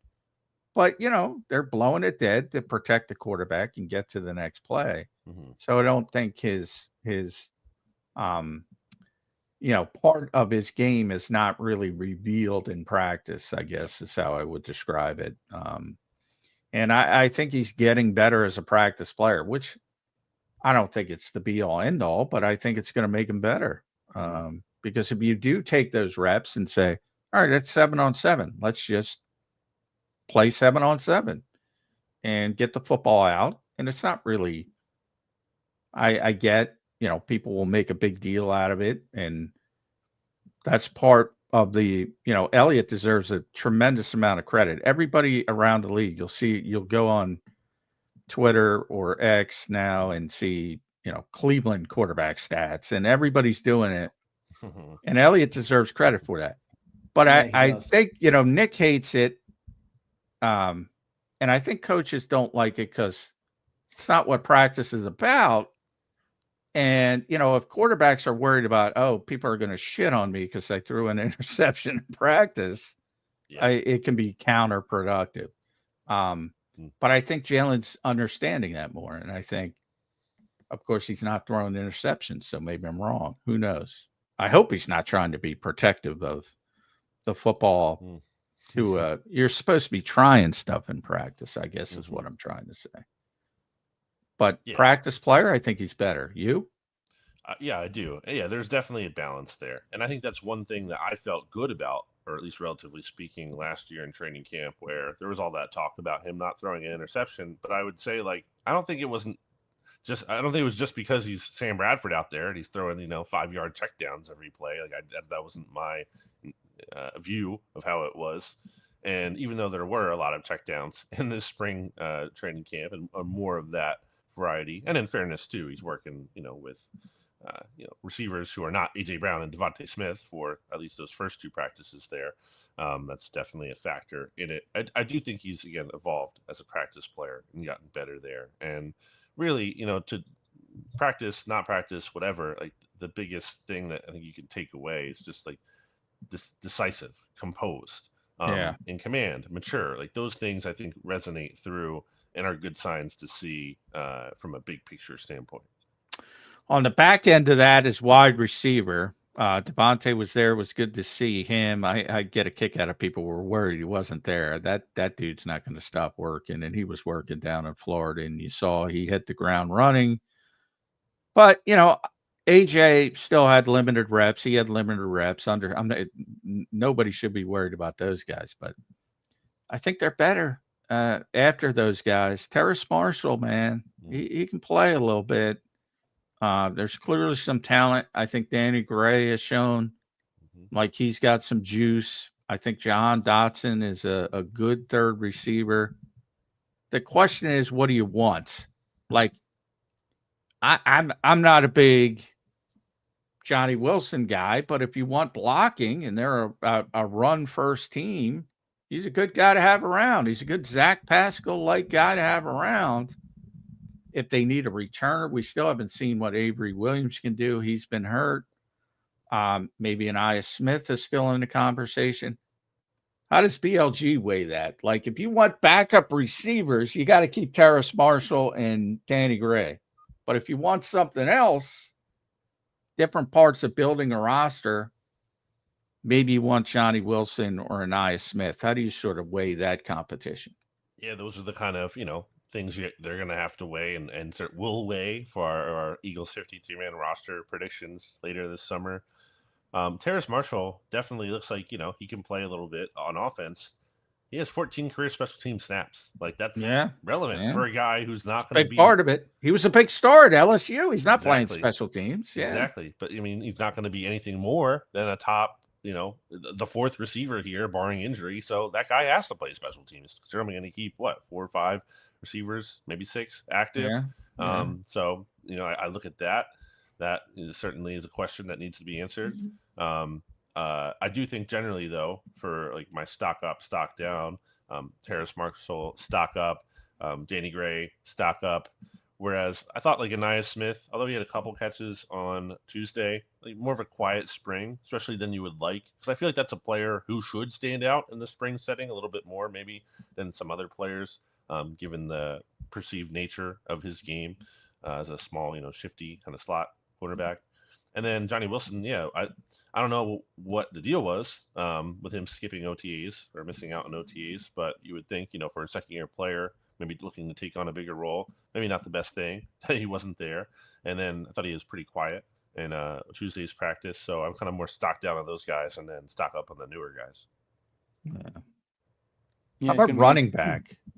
Will Shipley. I didn't see the overall play. I saw the very end. It looked like a jet sweep type motion.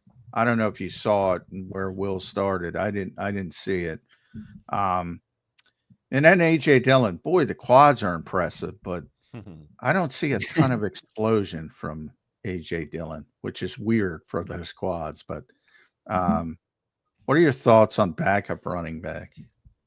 Saquon Barkley, don't get hurt. That's my thought on running back. Look, I think Will Shipley is going to have, that Kenny Gainwell kind of role. I do think he's going to be more involved as a pass catcher than Gainwell was. They're throwing him the ball a decent amount in practice, and obviously we've seen him be able to do that and have some success there. Last year, Kenny Gainwell had, I'm looking at here, 22 targets, so almost about like one per game. He had 16 receptions. I think that number is going to be up for Will Shipley this year. I don't know how high, but I do think it's going to be above that, and he's going to be a factor there, obviously in maybe the 2-minute drill situations and some third down situations there. I think we're going to see a little bit more of running back involved in the passing game and that him having a role there. AJ, nothing from AJ. Not AJ Brown, AJ Dillon. Yeah, I made the mistake last year of putting too much stock in some of the things we did or didn't see from Saquon Barkley in the offseason. And obviously, AJ Dillon is no Saquon Barkley, but I just don't know. I think that's true. He's a physical runner. Exactly. You're not going to be able to see that. And honestly, from what I can see from him, I don't think he's going to be a huge factor as a pass catcher, but he doesn't look like he's incapable of doing it, which, some of the bigger backs typically they're not. So from what I have seen from Dillon in terms of being able to catch the ball, feel okay about that. And then as in terms of running back, I just need to see the preseason games basically. Yeah, we'll see what ends up happening there. BLG, the one thing I wanted to ask you about on receivers, just go back to them for a second. Do you think Marshall, Anias, Johnny, the rest of the guys are there? Do you think they're good enough to make Howie question or wonder or float out Jahan Dotson as a trade candidate this summer? He's only got 1 year left. I don't think they're going to pay him or anything. So maybe if somebody's willing to give you a pick for the guy and you feel good about what Terrace Marshall can do, you think they would make that move or is that too far? Yeah, I don't think so, just especially for what they gave up for him. And I think they want to see what this looks like with a full offseason of Jalen Hurts and Jahan Dotson being able to work together, and obviously not having that dynamic last year and just, the lack of trust between those two. Dotson had 33 targets overall, but I think he was in the 20s for Hurts specifically, since he had a lot of that production in the Week 18 game there with Tanner McKee. I just think you just want to get a look at that first before they would want to move on from that. At Brandon Gouton, make sure you follow BLG on the X platform. Read him at bleedinggreennation.com. He and the staff do a tremendous job there. Center, I'll close it out there. Brett Toth. Boy, man, Brett's a very versatile player. He can play all 5 positions, but can he play all 5 positions? Because we went through this. I always say, and I'm glad you brought it up, that Marcus Mariota a couple of years ago was playing shortstop before he was playing quarterback with second-team reps, and eventually they had to bring in Josh Andrews just to get valuable reps. If Cam Jurgens, and Cam's looking better, but if he's unable to go at the start of camp, or we just,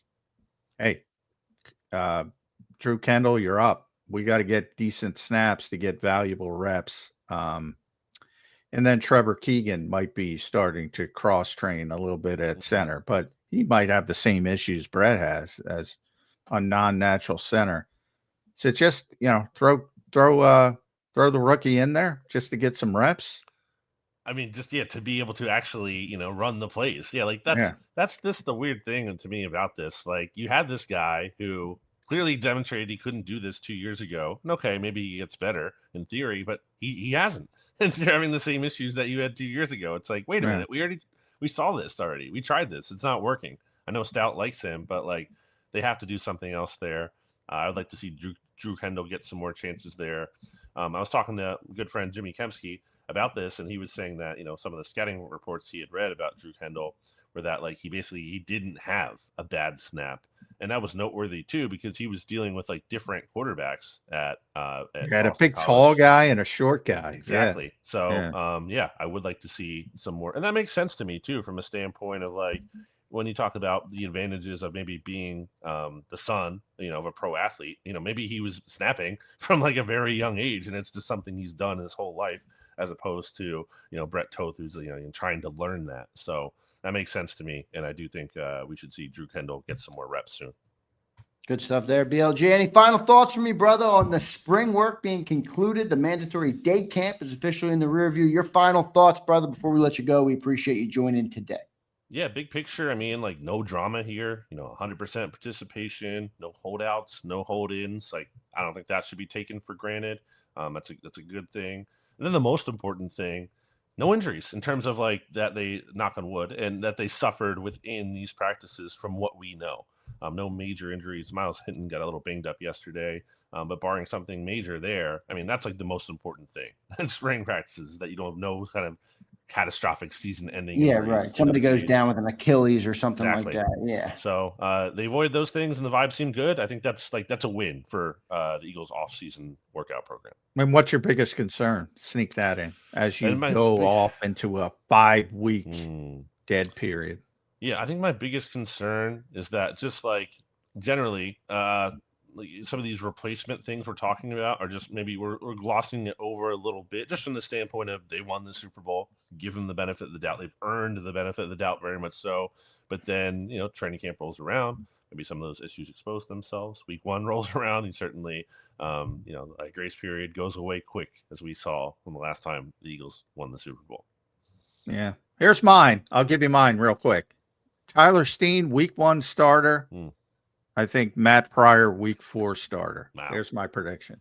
There you go. I like that one, Johnny, man. Yeah. Good stuff. BLG, thank you for joining. Make sure you guys follow him at Brandon Gowan and read all his work at bleedinggreennation.com. BLG, thank you, brother. We appreciate it, man. See you guys. Thanks, bud. BLG joining us here on Birds 365. Great show. John, show flew by today. Already 9:55. Can't believe the show is over already. 2 great guests, Mike Gill and Brandon Lee Gowan. Some great takeaways on the mandatory mini camp. That was 1 day long. Johnny Mac, your final thoughts here. We've got 5 minutes left in the show. What you think of what BLG had to say, takeaways from what he saw out there at the day camp? Yeah, I mean, I think we started with Kelee, Ringo, Jalyx, a couple of young players that are expected to take a big step forward. I think there was a lot of positives yesterday with both those players, and I think, it's going to be a big part of the Eagles season, because I don't think they're looking for outside help at those positions, because they like the upside of those 2 particular players. And I'm surprised. I'm not quite as down on the safety spot as BLG seemed. I think McCord is ultimately going to be fine. Little concerned about the size and how he holds up. But I think most of it's been positive around him. And then it's easy to downplay the linebacker issues, but I'm a little more concerned than most, because I think there's a lot of uncertainty as when both Jihad and Nakobe are going to be ready. But as long as Zach Bond's there, you should be okay. Yeah, a lot of projection, a lot of speculation there. I do agree with that. I will say BLG is a little more optimistic this offseason. Not maybe more from a macro, obviously, because the Birds were successful. But good to hear BLG with a little bit of optimism here on the show. Do I have any super? Let me make sure I got all my chats. I think we got no super chats today. That's unfortunate, but that's all right. We appreciate everybody for being here. Hit the like button. Johnny Mac, now mandatory minicamp is in the rear view. What is the process for these guys leading up to the training camp? Was it 5-6 weeks, somewhere around there? Yeah, well, that's often the difference in the modern NFL. I talk about it a lot, is that you can take a week, you can take maybe 2 weeks, but you got to stay in shape. And Nick mentioned that, when he talked about the messaging to the young guys, stay in shape, be in shape, be in shape. Because the last thing you want to do is come to training camp with the idea of getting into the football shape. And you have to work on your own. And, Dallas Goedert's going to be at Tight End University. Lane's going to be at his offensive line masterminds. And all these little things happen around the country with guys working out. And, even if it's what Devontae was doing with Ryan Williams in Tampa, and you got to keep going, you got to keep doing it. And it's part of Devontae's work ethic is legendary. AJ's legendary. Jalen's, they're all driven to do it themselves, and I think that's a lot of what sets the modern player apart. The guys who do that constantly and don't take a breath and say, I got 5 weeks off. Yeah. It's not going to work. Well, John brings me to a quote from one of my favorite movies of all time. It's the only movie people ever hear me quote, but I'm not looking for the best players. I'm looking for the right ones. The Eagles have both great players, and it really seems like they have the right players too. Guys that work, guys that buy in, guys that do what you want professional athletes to do when they play for your city.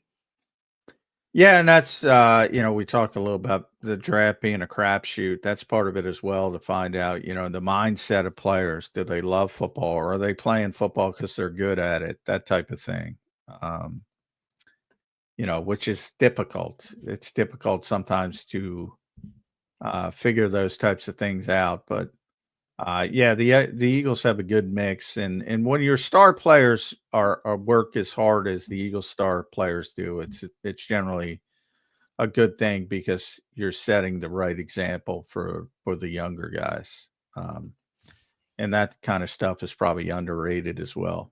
Yeah, no doubt about it. Got a couple super chats there. Look, we got the guys jump in and save the day. We appreciate Jason and Pumper. 2 super chats we'll read here with Johnny Mac before he gets out of Dodge. Jason A-Team says, just because we can't have a show without at least one. Thank you, A-Team. I appreciate that, brother.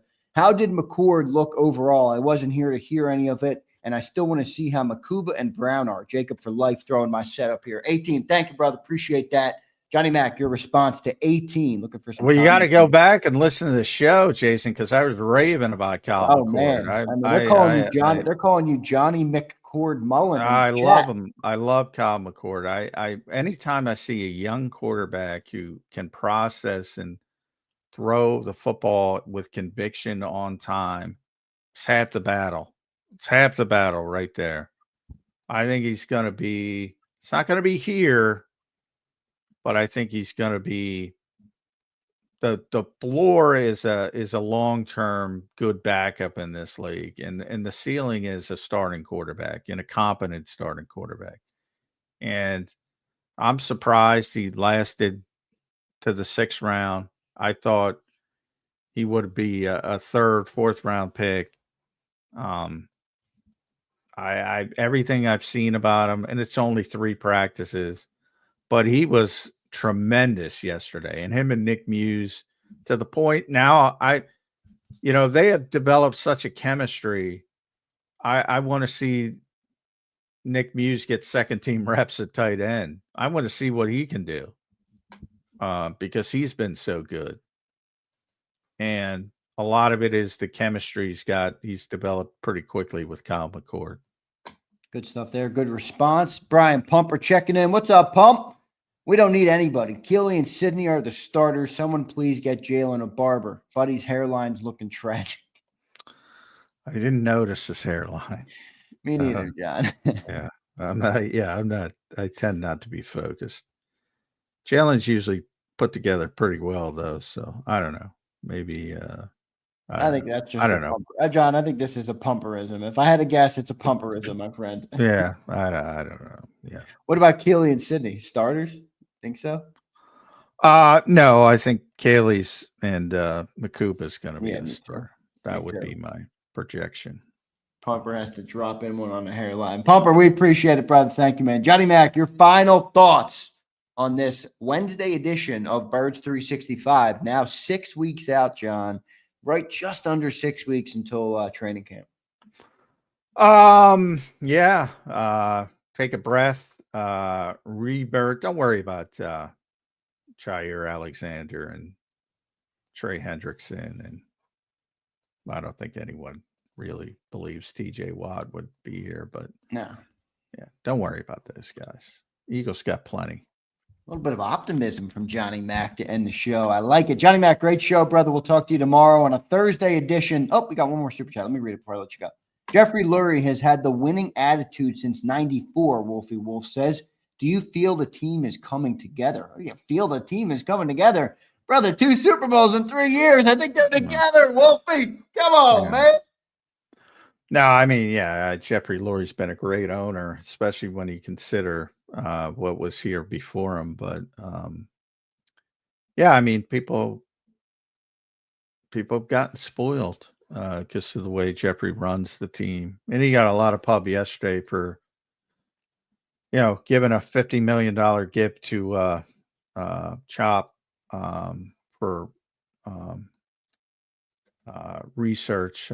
He deserves credit for that, man. That's really an awesome thing that he Well, did. there's always that. He's doing it for a tax break. Yeah, I don't give a shit about people who say that. Let's see what those people who chirp from the choir have done for the less fortunate. Well, exactly. Yeah, I mean, okay. the Lurie family, because it's obviously very close to them, have been, they gave a huge, because they're from Boston. I forget, one of the hospitals up there has a Lurie funded sort of same thing that's going to be going on here. So they've been doing that since the 70s, the family as a whole. And it's obviously an issue that's very close to Jeffrey Lurie. So, I mean, but him as an owner, you can't complain about him as an owner if you're an Eagles fan. If you do, I don't know what you're looking at compared to other people around the NFL. I mean, and I'm not even talking about the community stuff. I'm just talking about the football aspect of it. So you should be very happy that Jeffrey Lurie is the owner of the Philadelphia Eagles. Yeah, good stuff there. Wolfie, thank you, brother. Appreciate the super chat. I don't know if you're a new guy to JAKIB Sports, but we do appreciate you for being here today. And he is a winner. I do agree with you on that. Johnny Mac, great stuff today, brother. We're going to catch up with you tomorrow on a Thursday edition of Birds 365. Thank you, brother. All right. Thanks, everybody. All right, there's Johnny Mac. John McMullen joining us here on Birds 365. Great show today. Great takeaways from our 2 guests, Mike Gill and Brandon Lee Goutwin. BLG was down there as well for the practice yesterday for the mandatory minicamp. I'm still perturbed that it was only 1 day. I mean, come on. We needed a couple of days, but they gave us 1 day of mandatory minicamp. Everybody was in attendance, which is a good thing for the Philadelphia Eagles. Obviously, they do a lot of things right. All right, this team. I know they're haters don't seem to want to give them credit, but they do things right. I mean, Wolfie Wolf brings up that super chat about the owner. I mean, his organization is a well-run organization. You can say what you want about Lurie. Maybe he's not your favorite guy, whatever the case might be. The guy's team is running like a well-oiled machine right now from top to bottom. All right, top to bottom.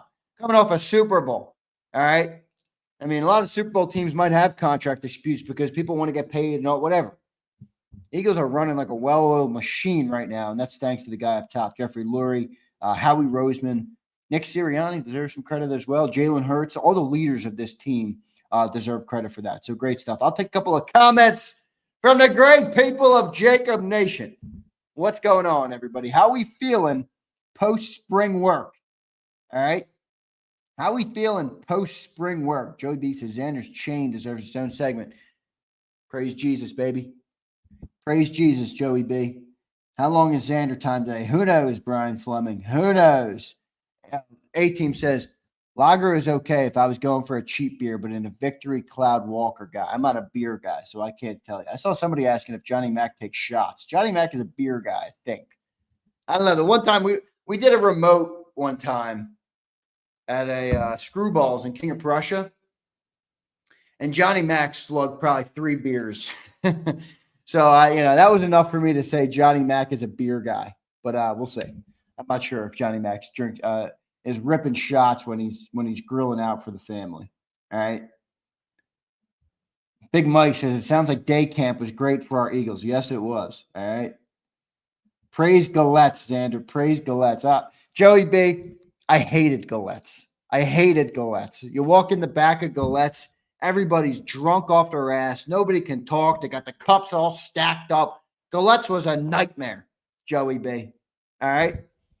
Galetz was a nightmare. We had a date party once at Galetz. Let me tell you, it didn't end well for me. All right. Well, it ended well for me, but depending on who you ask, I don't know if it ended well for me. For me, it ended well. I'll tell you that. All right. Cody K says, I'm excited for the preseason. All right, Cody. I'm excited for the season. I'll take the preseason, though. I'll take the preseason. I remember the Screwballs. He likes the nice cold one. Yeah, he does. You guys have fun on your podcast. What's life like for the Zandman? Life is beautiful, Wolfie. It's a great day and it's a great life, my friend. It's a great day and it's a great life. Honestly, Wolfie, every single day that I open my eyes and I'm here on earth breathing, I'm grateful. I mean that from the bottom of my heart. Everybody's got their issues. Everybody's got things going on in their life. There's ups and there's downs. But if I'm here and I'm breathing and I'm doing content and I'm doing what I love, talking to you guys, talking about the Eagles, I got my family. It's a good day. It's a good life, brother. It's a good day. It's a good life. I'm thankful to be alive today. All right? Thankful to be alive today. Dream Green says, what do you think the chances of Ringo figuring it out and becoming a good player in this defense? I think high. Dream Green. I mean, I think things are starting to come together. Really starting to come together, for him. I mean, even just positive commentary from the reporters. And, the one thing I do like about when reporters aren't always positive is that when they do give a guy, credit or say, hey, he looked really good, I feel like you can kind of trust that because, John doesn't have a propensity to come up here and say, everybody looked great. He said, hey, Kelee Ringo looks like he's playing the part. That's a positive thing. So I think Keelee's taking the next steps. Dream Green, the one thing I would say about Kelee is I did have my doubts, but I watched this guy in college. Anybody who's an SEC football fan, which I obviously am, I watch SEC football every Saturday. That dude could flat out play.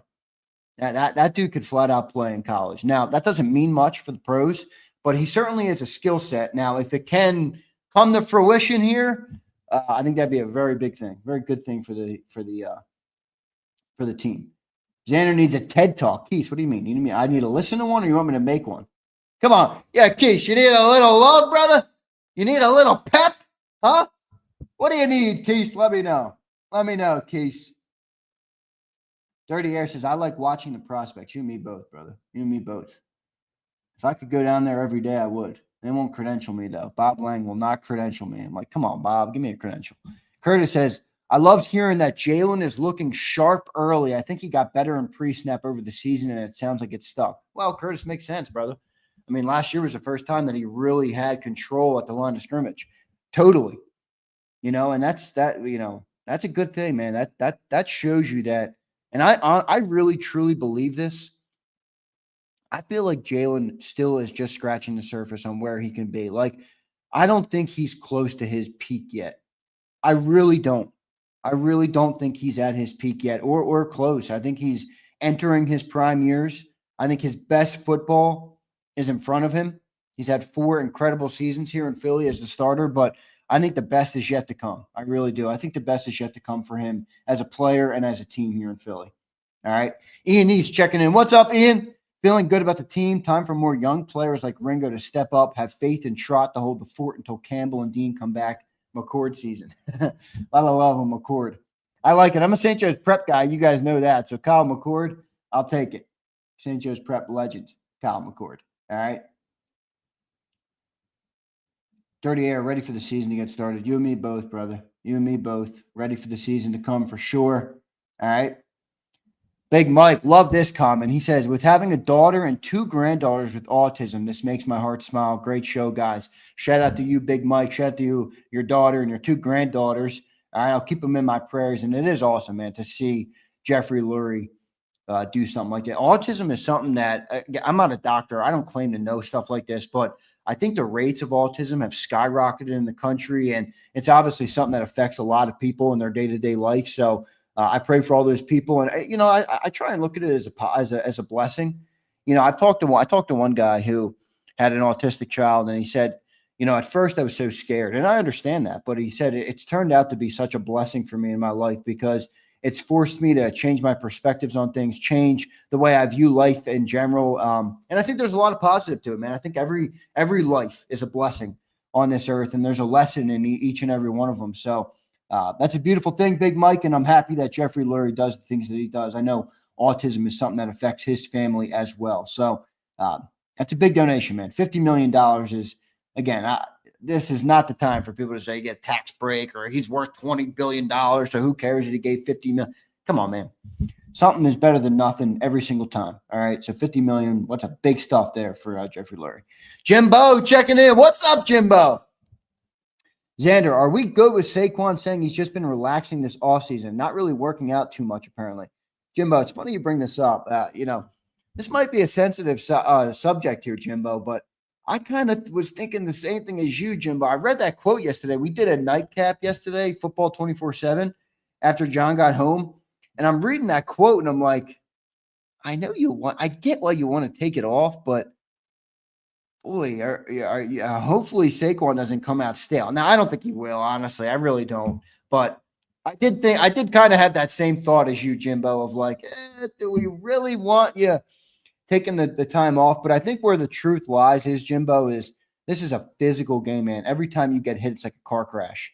So you cannot avoid that. Those moments in the season are going to come no matter what. If you don't take some other time or you don't, position yourself to be able to handle that, it's going to affect you. So I don't think it's that he's not in the gym. Like, I think the dude is still, in great shape and everything like that. I don't think he's pushing himself to the limit this offseason. All right. And but I hear you. I think it's something to watch. Dirty Air says, my wife is a BCBA. We are really close to the care that's needed for autism. That donation is massive for helping out lots of families. No doubt, Dirty Air. Jeffrey Lurie deserves a lot of love for that. More than he's getting, to be honest. More than he's getting. All right.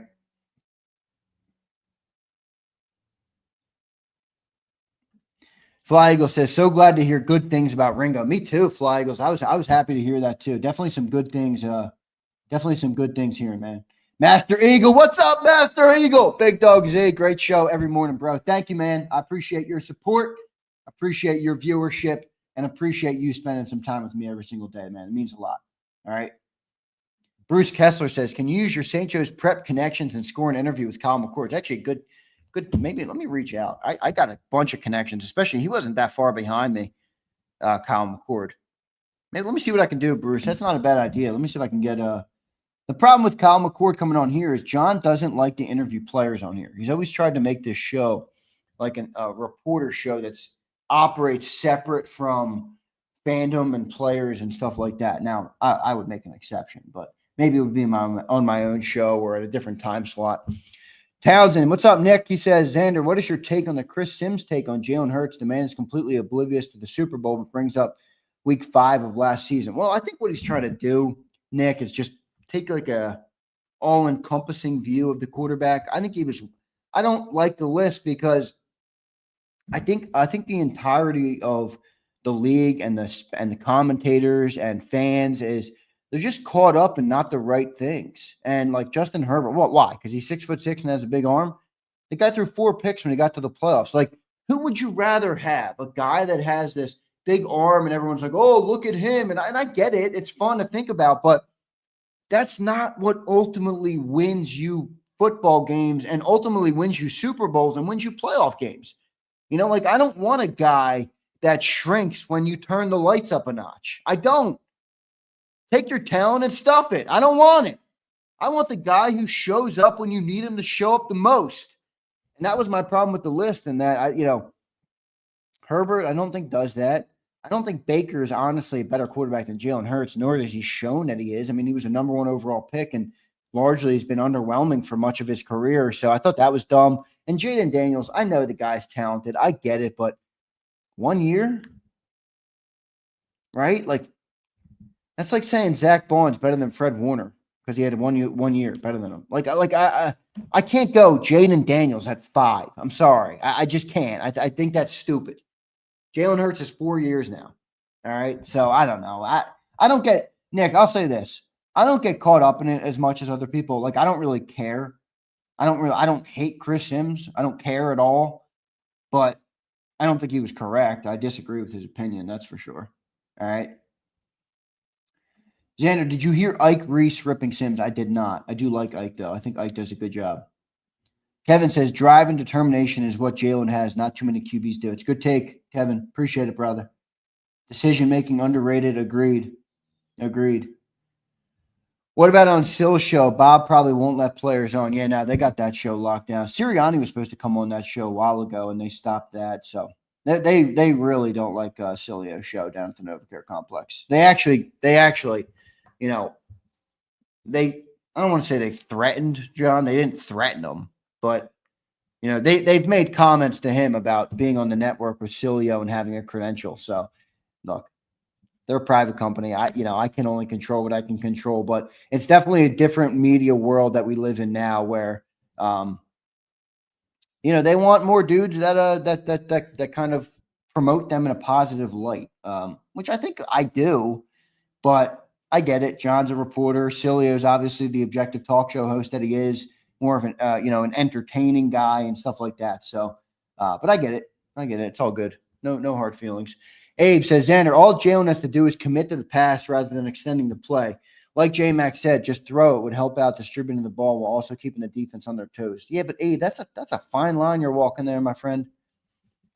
That's a fine line you're walking there, Abe. Are you telling me that you would rather turn Jalen into a quarterback that he is inherently not just so that he can, get more receivers involved? How many plays has Jalen Hurts made for the Philadelphia Eagles in the last 4 years where they came because he extended the play? I mean, you want to take that away, Abe? Why do you want to take that away, Abe? Is that because you honestly believe it would be better for the football team, or is it because you're so used to quarterbacks who do that, and that's the conventional style of what a great quarterback is supposed to do? I am unwilling to take away Jalen Hurts' extending the play ability. I'm sorry, I'm unwilling to do it. I'm completely unwilling to. It's part of what makes him a great player. I don't want to take that away, dude. I think his playmaking ability outside the hash marks is a massive feather in his cap. I mean, I hear what you're saying, Abe. I'm not trying to bash you or anything. I'm just saying I do think there's a line of thinking that exists of conventional wisdom shows that quarterbacks are supposed to do this. And then when Jalen does it another way, it's like, well, why is he doing it that way? Versus instead of being, well, that way works. What he's doing works. When he gets outside the pocket and he escapes, he runs for yards. He picks up 10 yards. He gets first downs. He runs for touchdowns. He makes a throw outside the pocket, downfield. I mean, I don't know. I'm not really in the camp, Abe, that I want to turn Jalen Hurts into a pocket guy. That's not what he is, man. That's not what he is. And we've been a winning football team without him being a pocket guy. I'm not about to sit here and say, I need Jalen Hurts to be a pocket guy. I understand. You can, Abe, and maybe I'm coming down too hard on you, Abe, but just off of one comment. But you can have a desire to improve in that area where I think there's a gray area is I want him to improve, but I don't want him to not be who he is. I don't want to take away what's made him who he is, if that makes sense. Let me get your follow-up here. Abe says, of course, Xander, his playmaking helps, but how many times has he taken the sack because of that? That's true. There's moments. I mean, Abe, there's give and take, right, brother? There's give and take. I mean, there's always going to be give and take. There's always going to be pros and cons, right? I mean, how many times Abe, as a quarterback who stands in the pocket, missed out on the opportunity to scramble and find the guy downfield, which takes a little bit longer to develop. So there's give and take, but I hear you. I don't think you're off base. Wolfie says, F the pocket. I like it. Wolfie. Dank Bird Gang says he's been great from the pocket by all measurables. Yeah, I think it's the usage, Dank. Like people want him to stay in there more, or he scrambles to the right a lot and people get tired of it. But look, that's part of what makes him him. Dank Bird Gang. Why is the read for times he doesn't pull the trigger? Jimbo says, I'm with Abe. He does need to get better with the passing. It would totally be awesome for the offense and keep him healthy. I agree. Where I think, Abe, where I think you're correct is that for longevity, Hurts is going to want to do some of those things better because you're not going to be able to run around NFL guys in your 30s like you can now. You're just not. You're going to be playing against 22, 23, 24-year-old dudes who are running 4 3s, 4 4s, and 4 5s. So for longevity, I think it would be beneficial to Hurts. But at the same time, are you not seeing improvement? Right? Like, there's improvement. There's like the ghost that we all chase of like, it's never enough improvement. I think he's improving. I think he's improving a lot. I mean, maybe you can always improve more. But again, that's the ghost that we all chase, right? We all chase a ghost in our life. Like, I want to be a better talk show host. I can acknowledge that I've come a long way and still want more, but I can't take away from where I've come, or anybody in their own life who's trying to be something or do something or accomplish something, So I don't know. I think it's a kind of a gray area, another gray area situation there. Curtis says, Xander, this channel having critical takes is why I stuck around. If it were an Eagles Simp channel, I'd be out. Love J-Mac's honesty and Sales going in on whatever he feels that day. That's true, brother. We are definitely different than a lot of other people around. Flygel says, with Hurts, it's his mentality. Winning courses through his veins. There's no doubt. Fleming says, the length of this Xander time was perfect for a dump. Thank you. You are welcome, Brian Fleming. Okay? You are welcome. Abe follows up. That's what makes Jalen great. He's doing this and he's not at his maximum level. Josh Allen plays MVP level and can't even beat Mahomes. Yeah, that's partly a credit to Hurts does have a good organization around him. Like I'm one of the people that you can easily acknowledge that and then just say it's not everything though. Like I'm not taking credit away from Hurts because he's got a good organization. Allen needs a better organization, dude. I mean, let that head coach can't beat Mahomes. Hey, do you remember the playoff game, right? You remember the playoff game? Gabe Davis had 4 touchdown passes, 3 lead changes in the final minute of the game. The Bills were winning that game with how many seconds left? Does anybody remember what exactly it was? 13, 15, 20 seconds left, whatever the case was. The Bills had the lead in that game. Like, are you going to hold that on Josh Allen? Like, I think Lamar, it's easier to attack Lamar in my estimation for coming up short in playoffs than it is for Josh Allen. I actually think Josh Allen plays good in the playoffs. It's just, for whatever reason, the team comes up short. Rome, what's up, Rome? Rome Robinson says, Jalen's composure and poise has been the same since his rookie year. He got better everywhere else. Some of the elites don't have that trait, and it shows in the playoffs. Exactly right, Rome. Rome, lights get bright. Lights get bright. Shrinking violet. Jalen is the polar opposite of that. Dirty Air checking in. What's up, Dirty Air? That's why evaluating QBs based on one talent is irrelevant, lazy, and solely for a talking point. Real elite QBs lead and win Super Bowls. Dirty Air, I could not agree with you more. This is what quarterback evaluation has become. And I hate to say this, and I think John falls in this category too. Like, I don't think John is consuming and taking in and giving credit for some of the things that Jalen does with the intangibles and showing up in the playoffs and leading to a win and, different games and different moments call for you to be a different player, right? Like I get it, but I completely agree. I think even John, who says quarterback evaluation is broken, I think even his evaluation is broken. All right. I do. What's become Dirty Air? What's become my number one thing I care about when it comes to a quarterback? What do you do when the moments get tough? What do you look like when the lights get bright? Where do you go in moments of adversity? And credit to Jalen Hurts. The dude has been a machine when it comes to that stuff his whole life. I mean, it just is. I mean, Pumper says this is some ESPN talking points. That's because he doesn't like Jalen Hurts. Dude, I watched this guy in college get benched in the national championship game. All right. And he was the first. Go and watch the highlights of that game. The first guy on the field to hug Tua Tagovailoa after he threw that game-winning pass to Devontae Smith was who? It was Jalen Hurts. And people might say, oh, who cares? It was fate. No, it wasn't. All right, we watched Carson Wentz get hurt in week 11. He was still sulking after the Super Bowl because he didn't get to do it. Jalen got benched and was the first guy. He stuck around the entire next year on the bench and then came in and revived the team in the SEC title game. Like, that just shows you, though, his mindset on this stuff has been different forever. And I think it's really, really helped him as a player in the pros. I really do. I really believe it's helped him as a player in the pros. Slager says, Hurts mic'd up stuff in the last Super Bowl made me more of a Hurts guy. He came across as a leader a lot more than I thought he was when he looked like he was in a bubble on the sideline. Yeah, Slager, it's always hard to, comment on that because you don't know, like, if you're seeing the full picture. I do agree there's certain moments on the sidelines where they'll show Hurts and he does look like he's in a bubble. He doesn't use the device that people want him to use and stuff like that. But everybody's got their different style. And I think Jalen is, slowly but surely earned the equity of his teammates where they trust him, they believe in him, and they know his style of leadership and that it's real. It's not fake. It's not a fake show, right? He's going to do what he needs to do every single day. All right.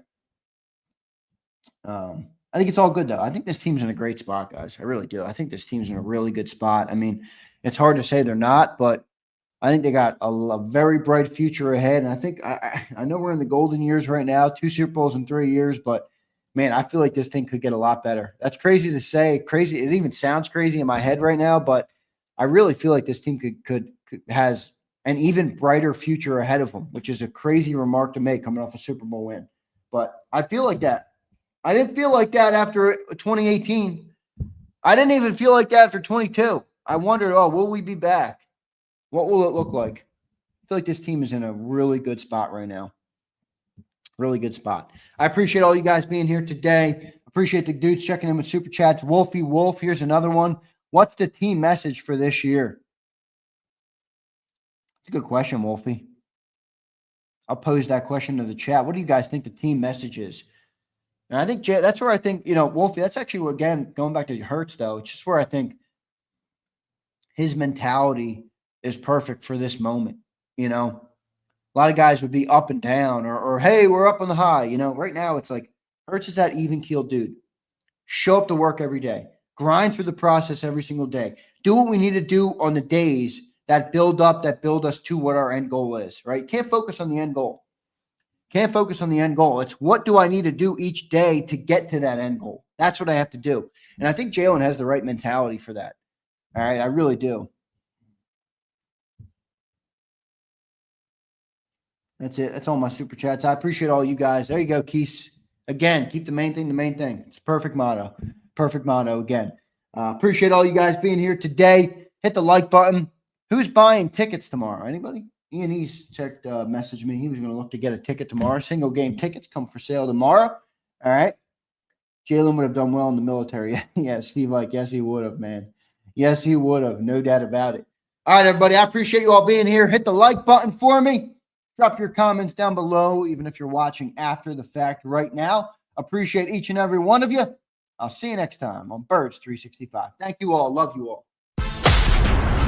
You've been listening to Birds 365, the destination for the passionate Eagles football fan who bleeds green. If it's Eagles football, we're talking about it. Debate inside the locker room and guests that are some of the greatest football minds from around the region. We hope you enjoyed the show. We know we had a blast. Make sure to like, comment, and subscribe, and we'll be back soon. But in the meantime, hook up with us on social media at JAKIB Sports. See you next time on Birds 365.